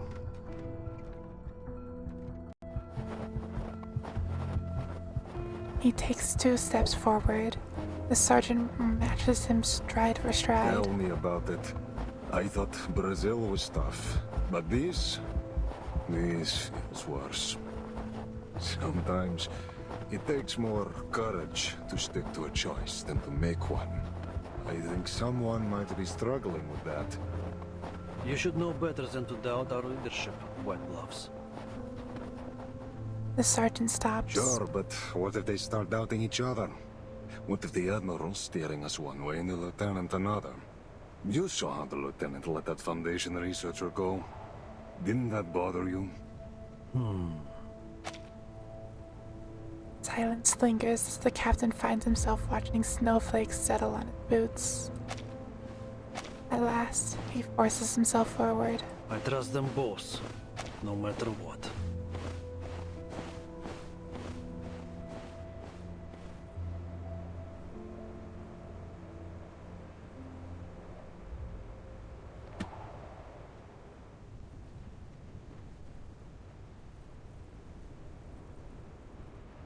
Your rate issue might just be a paddle problem, you see. Captain closes his main manual, finding himself in the search of the least technical way to explain the helicopter's malfunction. In this case, either the rudder pedal has loosened, which is affecting the responsiveness of the tail rotor, or the tail blades were damaged by the impact. I see. Let me take a look. She nods and climbs into the cockpit.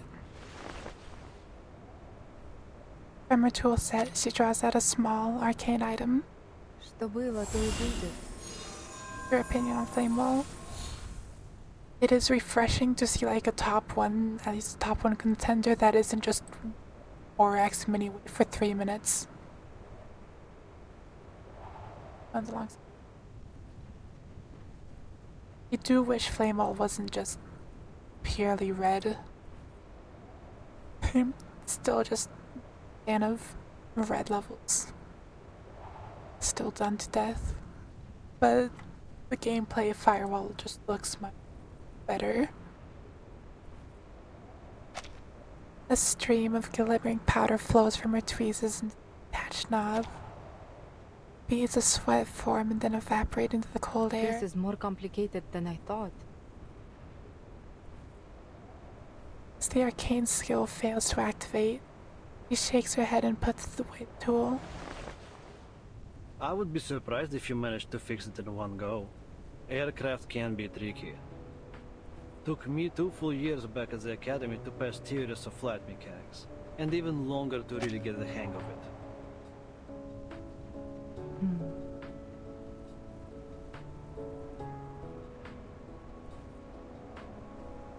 Daddy's Captain Dental, offering a rare smile. I remember. Your teacher called me in 3 times because of the extreme frustration and concern about your grades. I'm just glad I didn't call father. That would have been the end of me. I am actually going to take a small break right here. Because I've been looking at the camera and I'm pretty sure my neighbor's dog escaped. So I'm gonna go deal with that real fast. So I'll be back in like 5-10 minutes-ish. Continue this. But I'm just pretty sure my neighbor's dog escaped. Distracted. So back.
Right.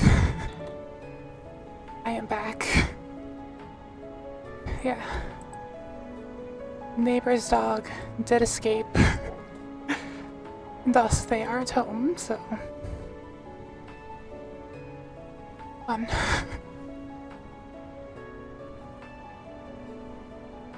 Still gonna be a little wary, just to keep an eye on the dog. But happened with the dog?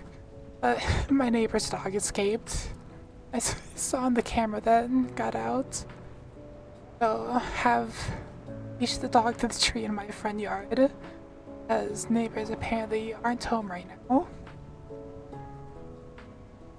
I'm gonna be a little out of it for the rest of the stream, for the sake of keep an eye on their dog. Yeah. So it just might end soon, but should be good. Dog is safe at least. You know, I don't see you using your arcane skill much these days. Well, there is not much use for it, really. Bullets and medicine are 1,000 times more useful on the battlefield.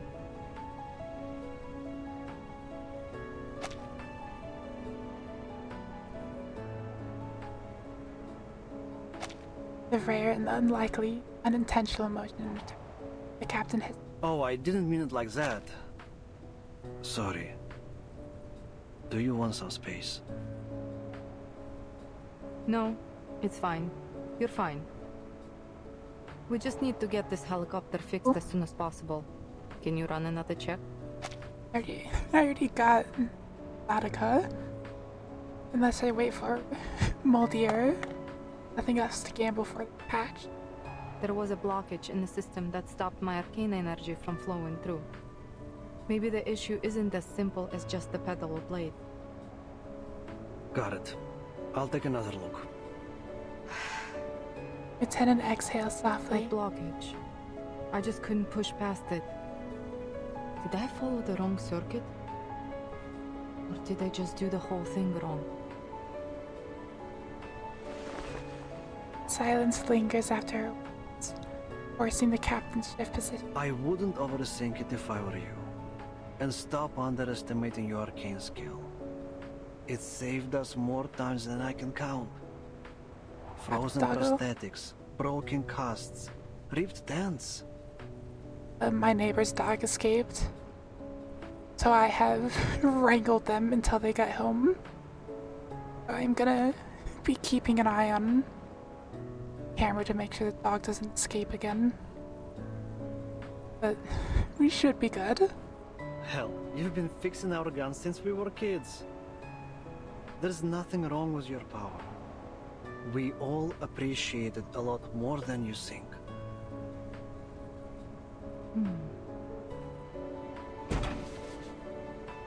He wedges his bolt beneath the cramped feet, flashlight in hand, collecting each and following it with his fingers. Did you get the adoption form when you were little too, Lieutenant?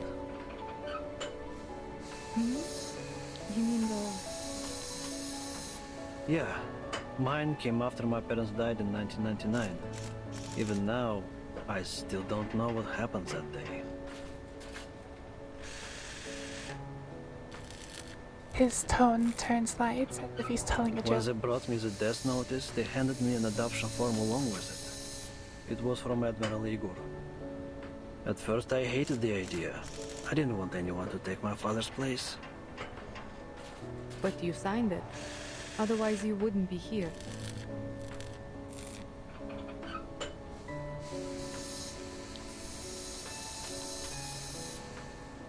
I did.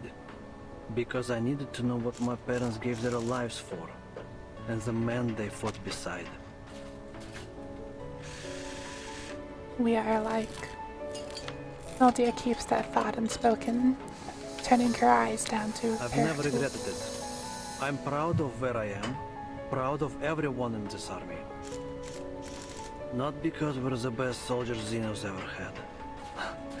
I mean, I'm sure they definitely don't think that now. No. I'm proud because we're more than just an army. The captain's head disappears entirely beneath the seat, his voice coming through muffled We're and distant. family. We Storm Orphans grew up together, trained together, fought side by side. We trust each other like we trust ourselves. Hell, maybe even more so. I didn't play any BRB music, I just kept the audio. He extracts himself from the cockpit and grease smeared across his face. Under her flickering gaze, Denlov drops his voice. I know Father hasn't told us everything, but maybe this for the best. The less everyone knows about his plan, the better. But no matter what, I will follow you and the Admiral to the very end. Whether it's flying a fighter into the Foundation headquarters or waiting here until the spring. I believe in him. I believe that he can take us home. And I believe in you, sister.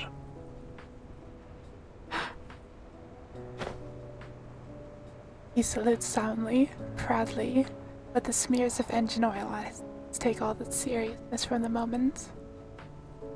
Long, unfamiliar tightness in his throat. Thank you, Captain Danilov. Our current mission is to wait here. She blinks, breathes deep, and exhales a misty steam to the air. Those are our orders. Let's be sure we see them through. It's just the music scene here.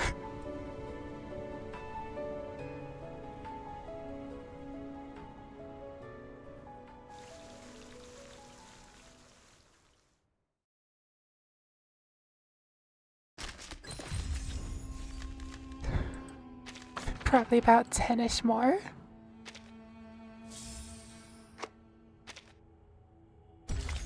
In the mouth of madness, the mad often speak the truth.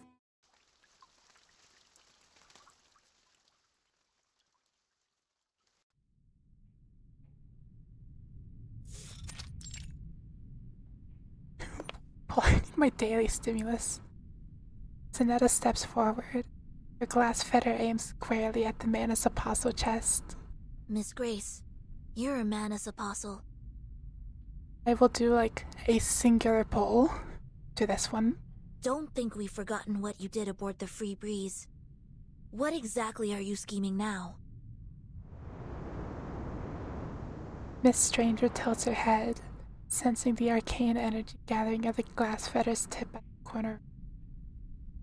A cough escapes her and rest, her whole body twitching to contain it. Ah, the Free Breeze. My lovely little cruise ship. Like you, I often find myself missing those serene days on the water. But it seems a few unpleasant memories and misinterpreted actions have deeply wounded your trust in me. I am very lucky. She leans in closer until the glass fetter presses against her skin. Timekeeper steps forward and stands beside Sandetto, allowing her to taking outstretched hand. Timekeeper? It's fine, Sonetto.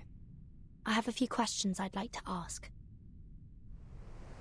Wind lifts the ribbon around Miss Stranger's neck as the glistening powder dissolves in snow. On our way here, we discovered a couple of items that I believe belong to Dr. Doris. A stethoscope and a typewriter. It seems they were intentionally left behind, like a series of signposts pointing us here. You wouldn't happen to know anything about these items, would you?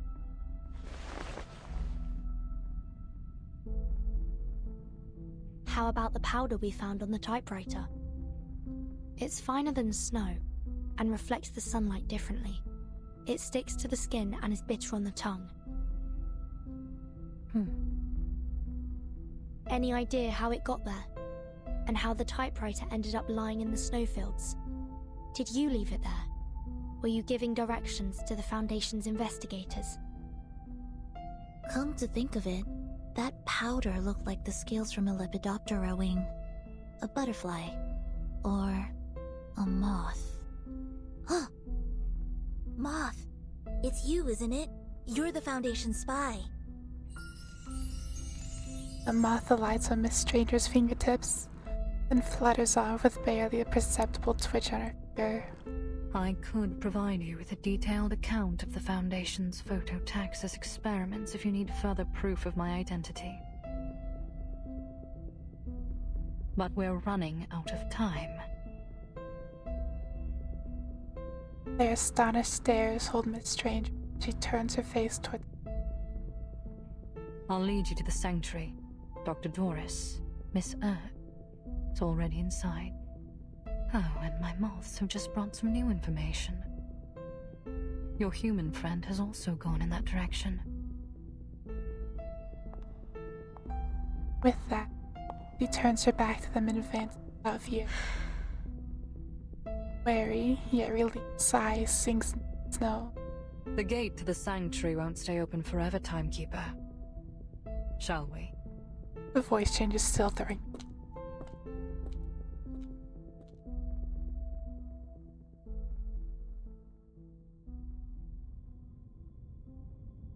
No. No. This can't be real.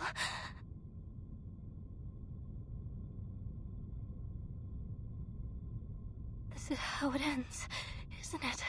Oh, I can't do this. I can't do this alone. Burton, Sonetto, Miss Radio.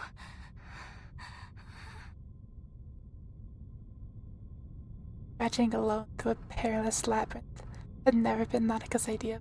It's the ideal scientific. Possible cause of death 1. Freezing. Frozen solid with a bunch of unstudied samples clutched in my hands. Skill issue. Possible cause of death 2. Getting torn apart. Cold, sticky monster fingers sinking into my skin and ripping me to pieces. You're playable, you'll be fine. Possible cause of death 3. Killing myself before 1 or 2 can happen to me.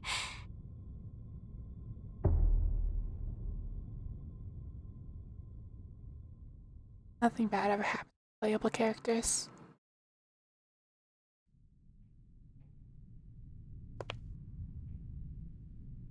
An empty.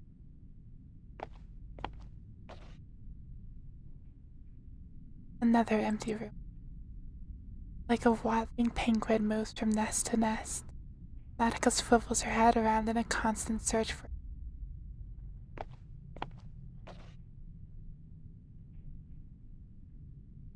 A break in her rhythm finally. This room holds life. Yet the occupant possesses neither brilliant copper hair nor an arcane suit.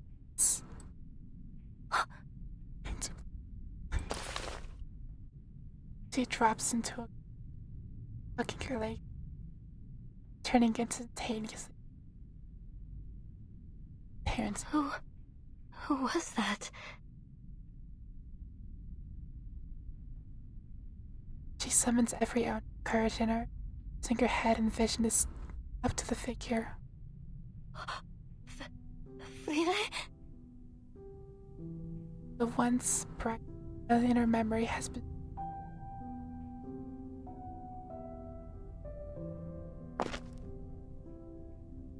Nautica uncurled, half stumbling as she rises. Frida! Oh, I thought you were gone.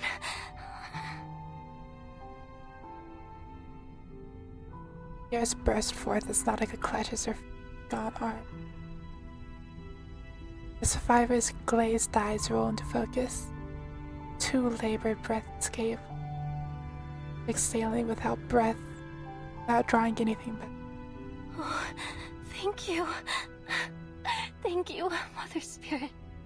Thank you for keeping us both in one piece. We'll find a way out of here. We'll look after each other. Oh, goodness, Frile, you're a sack of bones.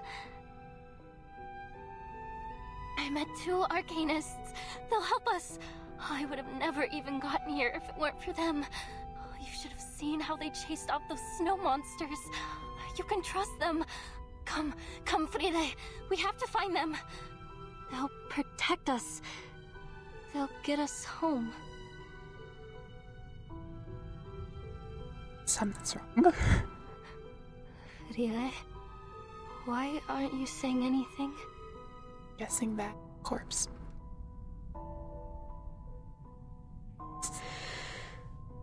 Hold her gaze. Can't you speak? There's literal blood. It must be the cold. Yes, once we get back, you'll feel better. I promise. The strains to pull her up from the stone, but it feels.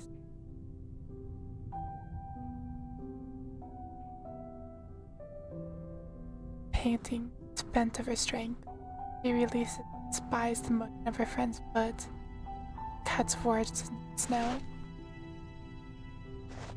Can't. No? Why? Friede, listen, I found it. The resting place of the Mother Spirit and the rock of the Plank Era. Remember? I found lots of it. I found everything we came for. Her eyes, Chera's friend, shifting into a devout smile. She wipes away the words, writing something new. Mother, Spirit. Monica gasps. They'll see me soon. Real nods with a smile, fingers clenched at the pendant around her.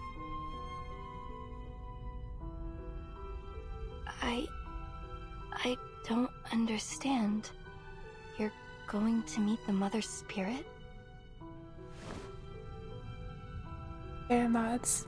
Her conviction seems absolute. But cold sweat runs down her spine. You mean she has a mortal form? She's a living creature, like us? And she's here, in this ruin? Really nods. But how? As blood surges into her lip with sudden intensity. Really tries to object, but only produces wheezing. With visible frustration, she moves the fresh snow. Yes, Arcana. Shipwreck. Great gift. Is this what the ninth story in the Tales of the Mother Spirit is about? Mother and child. Their heartbeats both align in joyful union through the womb of time. She nods, relief obvious through gesture alone. No, it can't be. The tales say that the Mother Spirit should be asleep. She shouldn't wake up until after the Arctic polar day. Nautica grips her head tightly, as if preventing it from. So if she's asleep, then who are you going to see? Friede, I really don't understand. Realize merely smiles. Hypoxia set in, whether from this information overload, with a bleak coldness. Nautica crumbles once again. You really won't come back with me? But if you come with me now, we'll be home soon. I drew a map, like you always did. There's food cached in the depots on the way. I even managed to train new sled dogs and... Freely slaps a hand over her. The swift kick really sends a wave of snow bursting up and shoves Nautica flat against it. Nautica presses down deeper as if the snow gets her. Footsteps crunch closer, deliberate, unwavering, methodical. Vaulted the room. The ritual is ready. They are waiting. Nautica hears Freely get up and walk away. Sounds pause for him. Time to go. Footsteps resume with until silence reclaims the room. Nautica emerges snowdrift on tiptoes, darts through the doorway, desperate to catch a glimpse of her friend. But beyond, only one spot of clear, pendant lay in snow. Snowflakes plashing to. He stares at the ink. Onward, child. Follow the word of mouth. To the earth's edge, the land farthest south. The Mother Spirit's light, with ancient glow, guides us to the great current, nature's flow. Sweat drips down her temples as she swallows. Wait for me, Fride.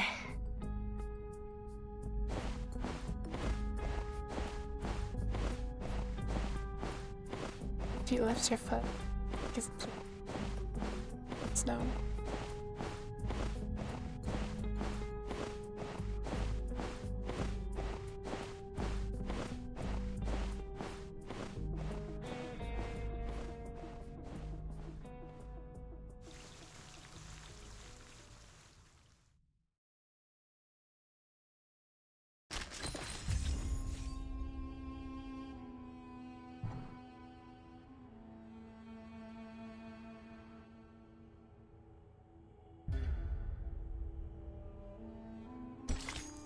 The broken land of bliss. Sure, wait, no, first. First, I already said I'd do pull.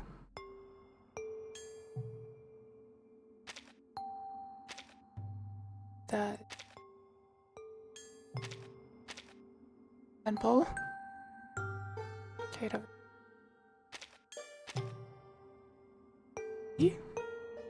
Can I go 3 for 3 on 5 stars?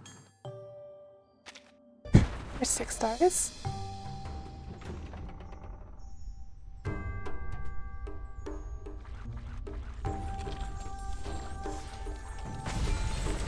So 5 star. I lied.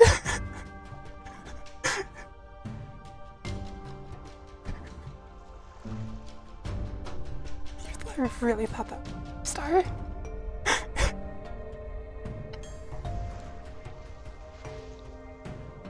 Three for 3. I'm Dor. An insignificant piece of... My game like addiction. 49276. Greetings, madam. I'm here. It's my pleasure. Don't panic. Have you heard that? I'm all of... 3 for 3.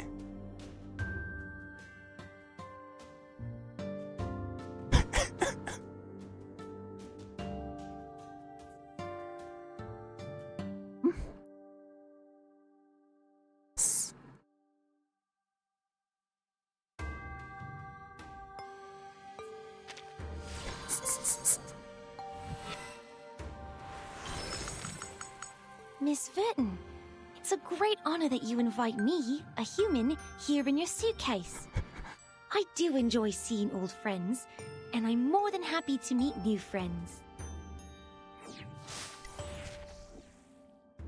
So that is 3 10 pulls in a row, where I've gotten a 6 star.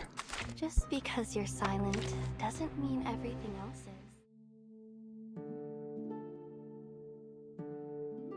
Of this game. Please be careful. I'm collecting the spores on the mushroom canopy. Every journey has its See, how many? challenges. So with 75%. 75% of the 5 stars, 6 stars. On a dark night, our ship nearly crashed into the rock.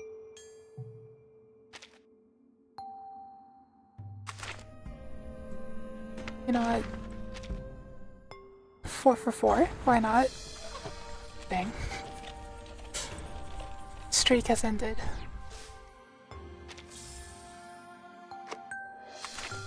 Streak is over.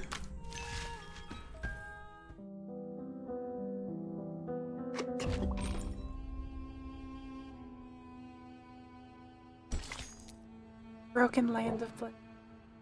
I strain my eyes into this, but dark.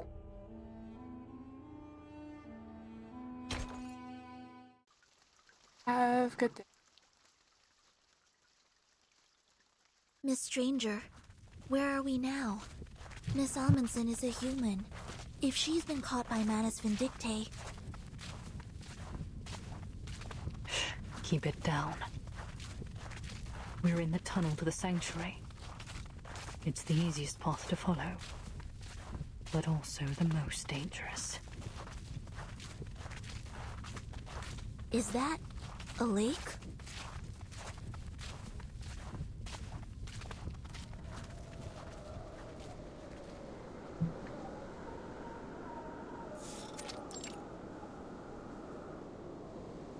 A prolonged silence hangs over the obvious. The words petrified. No. That isn't water.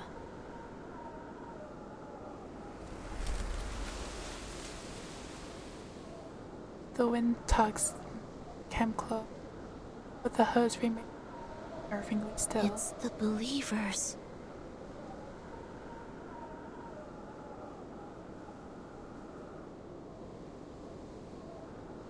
Circular plazas flooded with believers. The lake rippling with their healing form. Their eyes see not one light of bright star. Down they fell in martyrdom, but from death's murky waters they rise once more.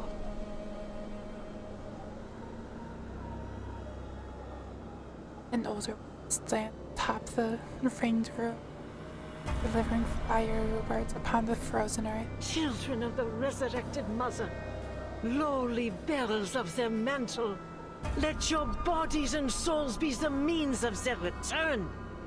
It is through their eyes alone that we may seize the truth of this world, for there is no inculcator but them. Black-clad believers chant hymns that dilute with the rhythmic wave of bells. Call their name, beseech their light. This the Mother's will manifested, the gate of ascension will swing open. Oh, what glory! Oh, what exaltation! A fervent voice erupts from the center. The gate to the sanctuary is at the far end of the plaza. And points across the lake. But how do we get past all these Manus followers? If you look closely, Miss Sinetta, you'll see what they've become. The believers kneel, prostrate, every head held low, their wreath seeming strange. It's almost like they're in a state of unconsciousness. It's the easiest path to follow, but also the most dangerous.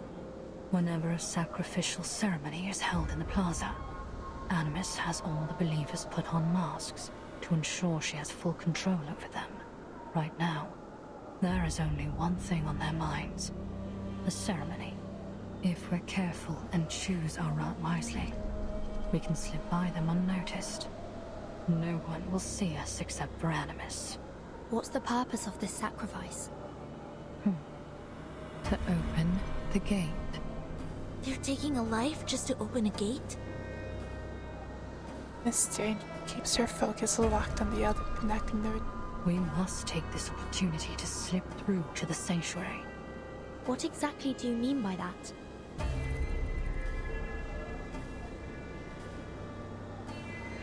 Another rising quake, the distant voice muffled their discussions.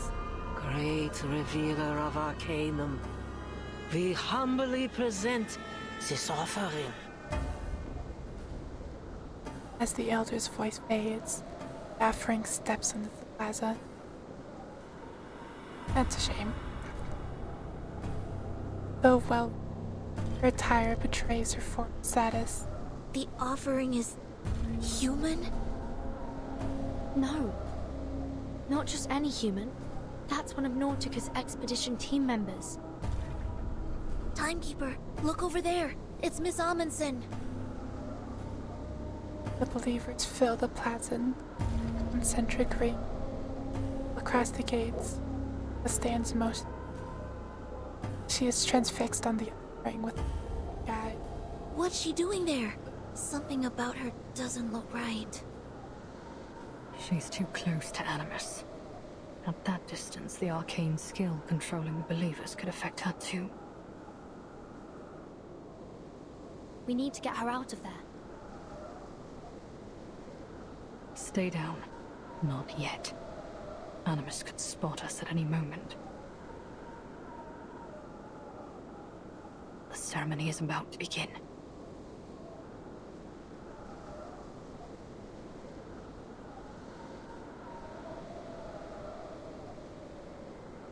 Praise them, worship them. Children of flesh, bear witness, for we shall bask in their radiant blessing. An offering taken, a gate opened. Through bone and blood, let the gate fling open, and the path to ancient glory be revealed. Be thankful, you unenlightened little beasts, that the Mother is willing to take your pitiful life as their gift. What great mercy they show. The horrific vision in is laid bare, taints her eerie smile. He walks toward the gate, nodding respectfully the way. Then she halts just before the end. Her lips mouth inaudible words. Through the giant mother's bones a path is laid. In bloody pain, eternal life is made. It's just like in tales of the mother's spirit. Freely drifts her eyes rolling over the scene till they seize on sight.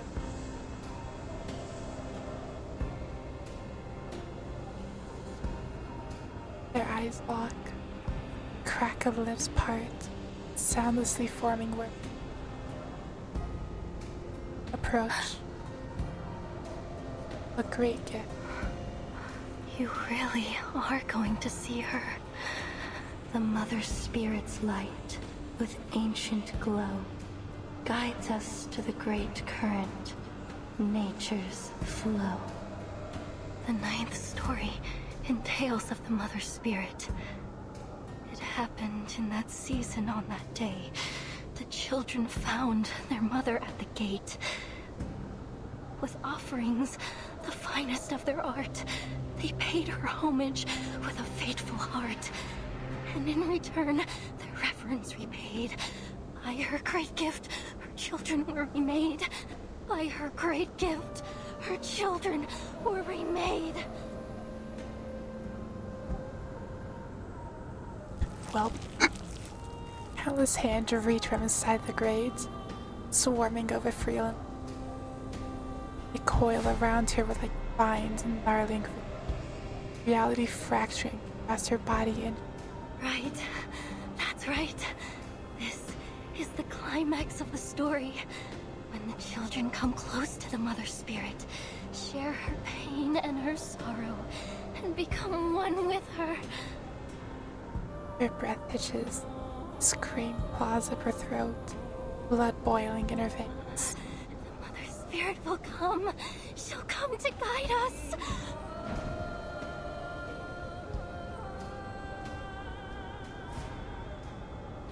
She'll come to guide you, Frile.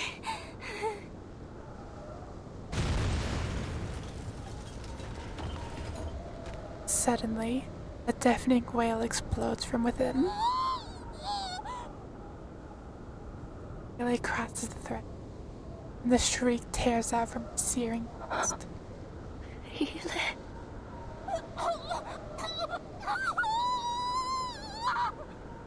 Cheryl The scream echoes across the expanse. Its force so profound, even the lava seems to hold mid-flow. Monica latches her hand, stable, and gasping out questions. What's happening to her? Have you been through there? Why is she screaming? questions are met with a devotion of 1 minute to the crowd does not speak, does not murmur, silence rule. Mother, Spirit. That shriek still rings in her ears, muffled all sounds, seal.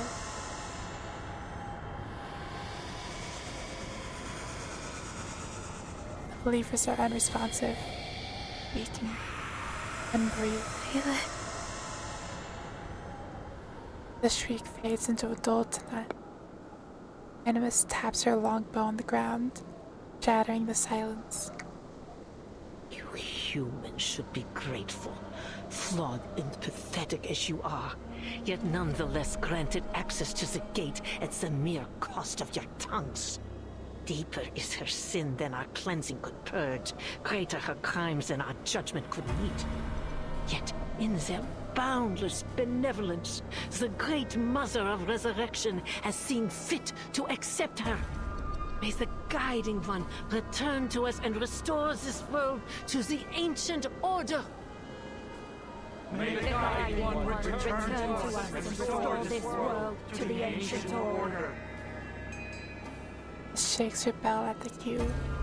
Entire country claps in synchronized cries. Heads bowed. Cleansing. Judgment? What are they talking about? Animus sways with her bell, the spectacle becoming a... The chants resume. Their eyes see not one light of bright star. Men's past ways are shaded by their shame. Barefoot, Animus circles the center, lost in her... Is that it? Is that the whole ritual? She darts her eyes around, searching for some perchance. The whispered questions. Where's Frile? What's behind the gates? And those hands? What were they? Is she really with the Mother Spirit now? But their hollow eyes only stare ahead. Hands are but aberrations nearer half. What just happened? Didn't note rolls to the chant. A small voice reverberates between earth. The sound almost pitiful, enormous volume of the scene. The Animus pauses her day. Atop the raised center, spies down at Nautica from the corner of her eye. Ah, a conniving little rat dares to taint the purity of our sacred land with her profane, filthy paws. Nautica draws a shuddering breath, despair shivering her inside out. My friend, Frile, where is she? Why hasn't she come back through the gate? Why, it seems the lowly little beast has a friend to share in her misery. Disgust and impatience. She has been taken by the Mother of Resurrection. Not that there was much flesh and wit to take. Flesh and wit? The blinding height is Nautica's feet. Her eyes narrow by instinct. Cracks open. Much as it widens a gap in a doorway. Finally, the gate swings open. Praise them. Worship them, children of flesh. The sanctuary gate has opened. The Mother is pleased with our offering, and we have been welcomed into their hall to bear witness to the final ritual. Yes, bear witness to all their infinite kindness, their unmatched benevolence. They have taken so little, yet they grant us so great an honor. Great Mother of Resurrection. Oh, Guiding One. We fall to our knees before your boundless love.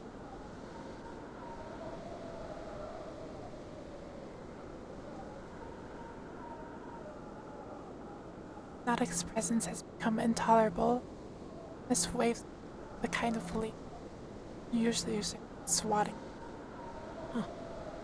How much longer do you intend to allow this human to sully their holy land, Feed her to the gate. She must be removed. Without another glance, she surges toward the gate. Behind her, two silent disciples seize Nautica. No! Let me go! They're taking her. Don't. Now is not the time to act. If Animus spots us, she might lift her control over the believers. Then we'll find ourselves in some serious danger. Nautica is lifted up like a flying bird and slammed on the ground. Still halfway in a daze, she looks up toward the gate. All this, it was all just to open the gate. But this feels wrong. Horribly, horribly wrong. This isn't how it's supposed to be, is it, Batu? But Frida did say that she was going to see the Mother Spirit, so she must be with her now, right? And the Mother Spirit must be there. Well, she must be behind that gate. Stops, turns back with an smile. Mother Spirit. What nonsense are you sputtering? Nautica staggers to her feet. She is the tides, the flowing light. She is the rocks and the soaring partridges and the swooping peregrines. She is the energy behind all things. She will give her children a great gift. A gift that will change their lives forever.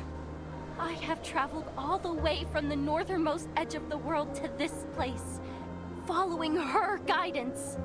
And I have found proof. Proof that the legends were true. Proof that she is here. Ah, I see. Strides toward her, the longbow tapping once again over the ground. Mother Spirit.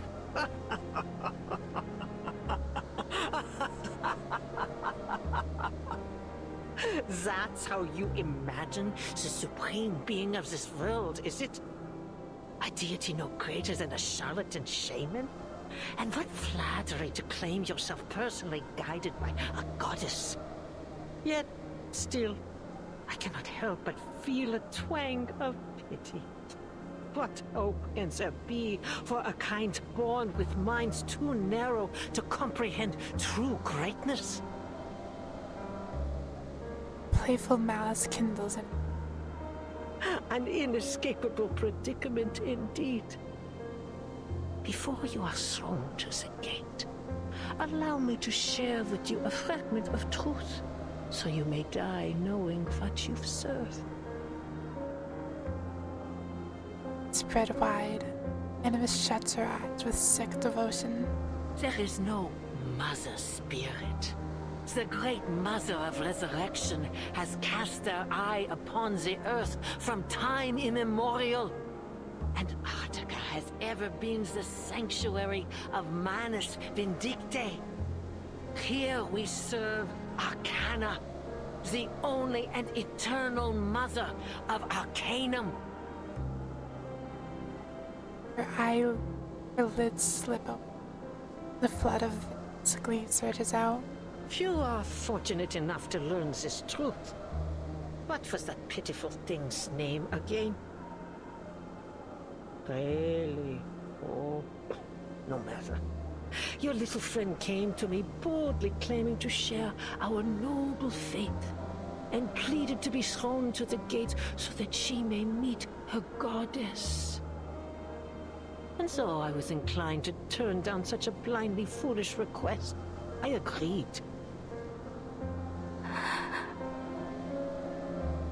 She must have been ever so disappointed when the flesh dissolved from her bones and her body melted into naught but a lump of flesh behind the gate. All that screaming and crying. Oh. Ah, humans. So full of your precious reason and logic, yet turned at even the most basic arcane trick. How foolishly simple you are.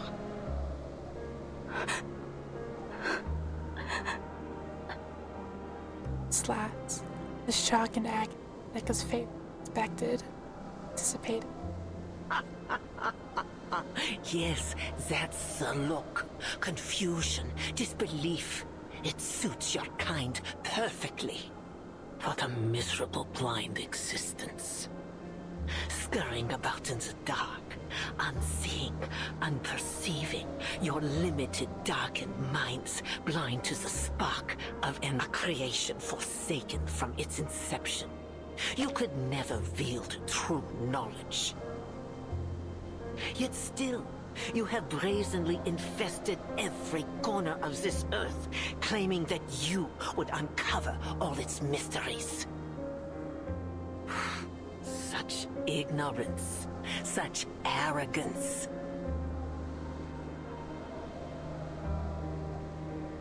Rage and revolt. Too long. Last bank of snow to fall into an air. How could you possibly grasp its secrets? How could you catch so much as a glimpse of the greater existence in the barren tenebrosity of your minds?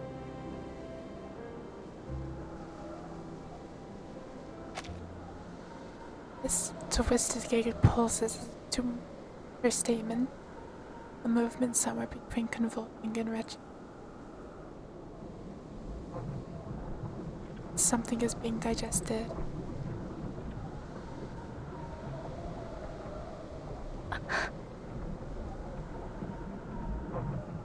From beneath the gate stands strands of crimson slime creep out toward. Is that red algae? Surges below it, bleeding over the white rock. With every inch of it, its color decays. Scarlet, maroon, brown, black. Red and black out crawl across the tendrils creeping toward the glade beyond.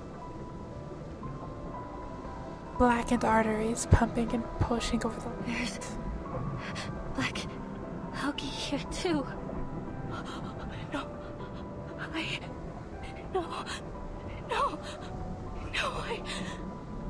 It's unfortunate.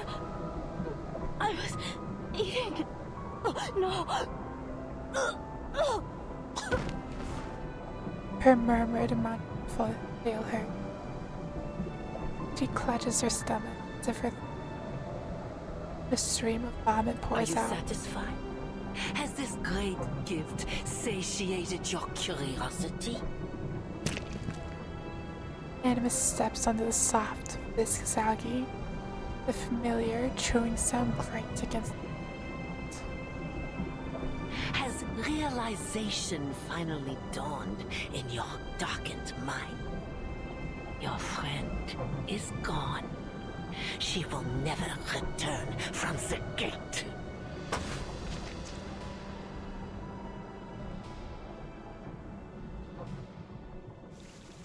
That's unfortunate.